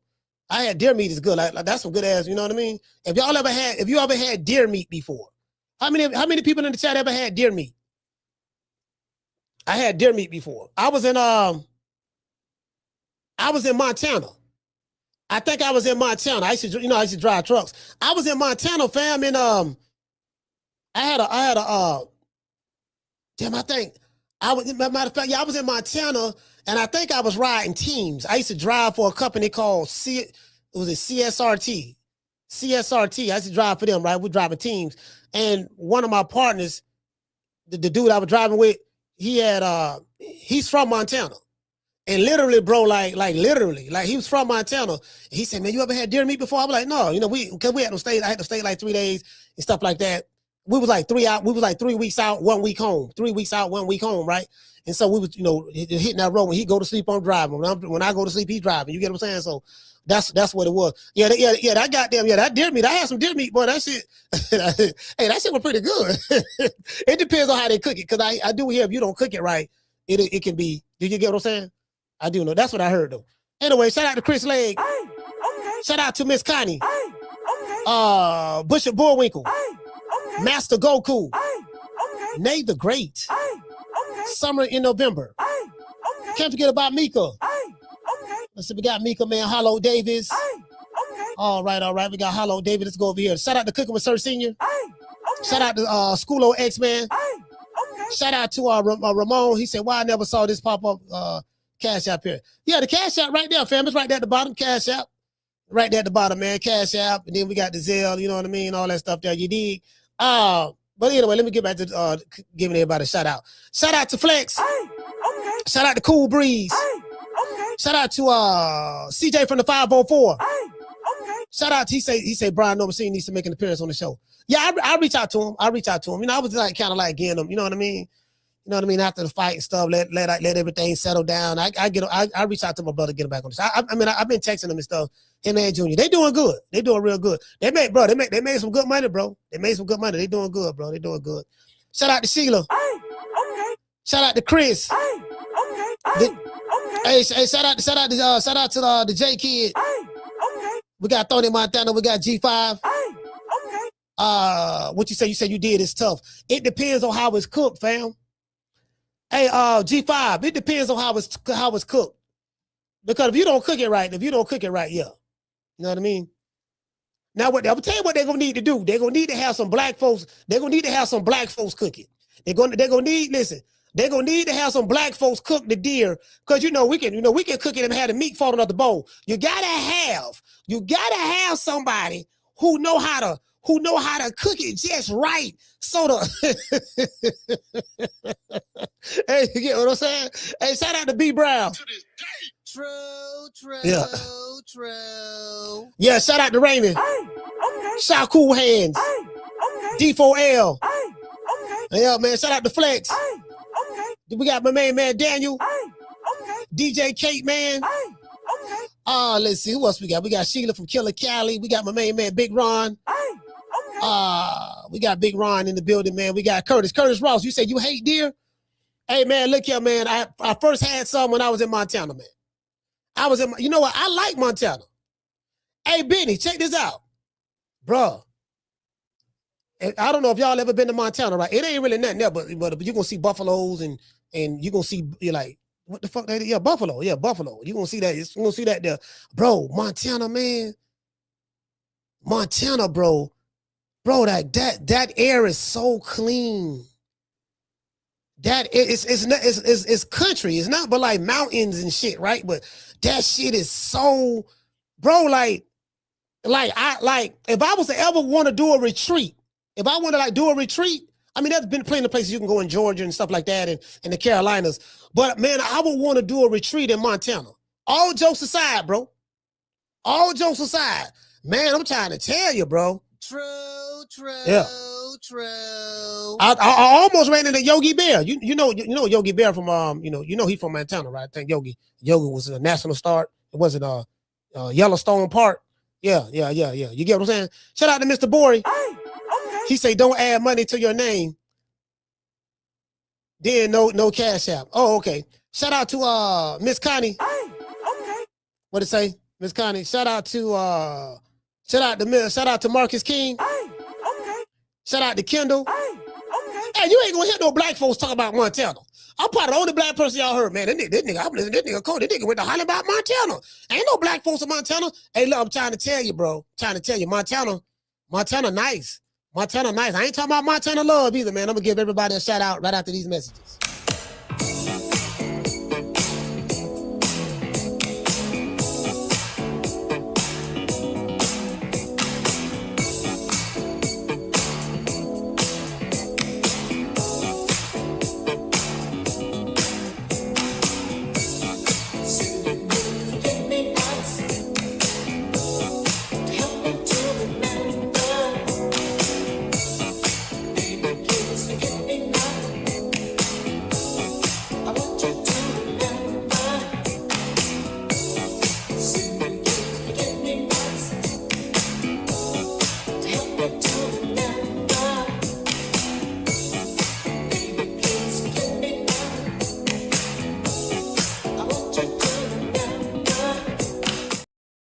Hey, shout out to Kendall Price. He said there are no blacks in Montana. True. Hey, I think I was the only black dude there. Yeah, dog, Coda. He was the only nigga in Montana, dog. Hey, that should be a movie. What it is, the only black man in Montana or something like that. You know what I mean? Like, hey, bro. Anywhere black folks go at, we gonna look and try to find where the black people at. Yeah, where the black folks at? You know what I mean? Is it black folks in Montana? Oh, it ain't really that much of y'all that. It ain't really much of y'all here. Thank God. You niggas don't know how to act. Yeah. Not really. It's not really much. They're just pretty much white. Just us. You know what I mean? Don't worry about it. How long are you planning on being here? Yeah, I mean, I'm probably gonna be here about 3-4 days. Everything good. You know what I mean? Do you need any help with anything? Yeah, I might need some help, whatever the case may be. You know what I'm saying?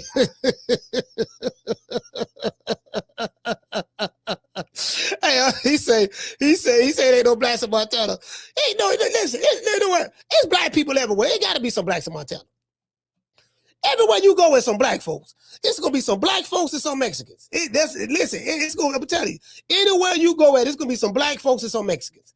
I'm telling you, it ain't too many places you gonna go. It ain't gonna be that. I'm telling you that right now. It ain't too many places you gonna go in America. It ain't gonna be that. You know what I mean? I'm pretty sure. I mean, I didn't see it, but I'm pretty sure some black folks there. I'm pretty sure it gotta be there. It gotta be there. Bro, listen. I'm trying to tell you, bro. We gotta be there somewhere. We gotta be there somewhere. We gotta be there somewhere now. You hear what I'm saying? It is what it is. We gotta be there somewhere. What he say? He say Billings, Montana. I worked at a refinery in downtown Billings by the women's prison. Oh, they got okay. You talking about the women's prison, huh? Oh, okay. Well, shit, I do not want to hear that about no prison. Shout out to Tony Montana. Okay. Shout out to Miss Connie. Okay. Shout out to Nate the Great. Okay. Shout out to that 90s chick. Okay. Bless 365. Okay. Let's see. We got Sheila from Killer Cali. Okay. Marcus King. Okay. We got Kendall Price. Okay. The one Mr. Ham. Mr. Ham, man, keep your head up. Shout out to Miss Steph. Okay. Miss Steph Jackson. Miss Jackson, if you're nasty. Miss Jackson, if you're nasty. Nasty boy. Don't mean a thing. Hey, shout out to Mr. Savannah Can. Big Ronald Finklin in the building. Okay. Yeah, man. Hey, look here, man. Hold on, somebody just left a super chat. What do you say? Shout out to AB5. AB 51084. He said that crybaby she block throwing shots at Bud. Typical. It's Drew here, coach. Hey, shout out to Drew. Well, if she block want to throw shots at Bud, he can. Yeah, what it is. Bud not exempt from shots. You get what I'm saying? So shout out to Drew, man. Salute, fam. He's not exempt from shots. You get what I'm saying? They did what it is. It's just me. I don't want the fake gangster stuff though. You know what I mean? Like, I don't want the fake gangster stuff. Like a whole nigga like she block. You can't be telling me.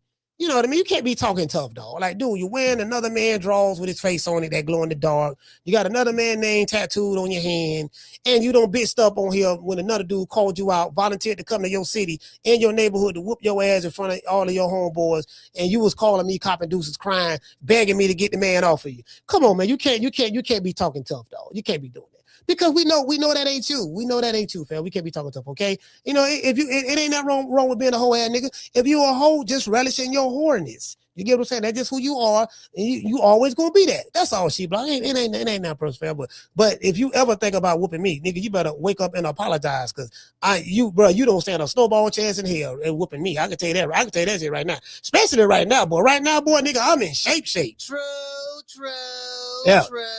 Nigga, I'm in. Woo, Lord have mercy. I'm talking about, boy. I'm trying to tell you, boy. As soon as I end this live, I'm finna go jog. This is probably jog about 2 miles and walk the other mile. But yeah, I'm finna go do that right now, bro. I'm trying to tell you, boy. You dig? I catch you guys on the next one. You know my motto. Don't meet me there, beat me there. Peace. Man, I'm out of here, bro. Let's go. Man, I'm out of here, bro. Let's go.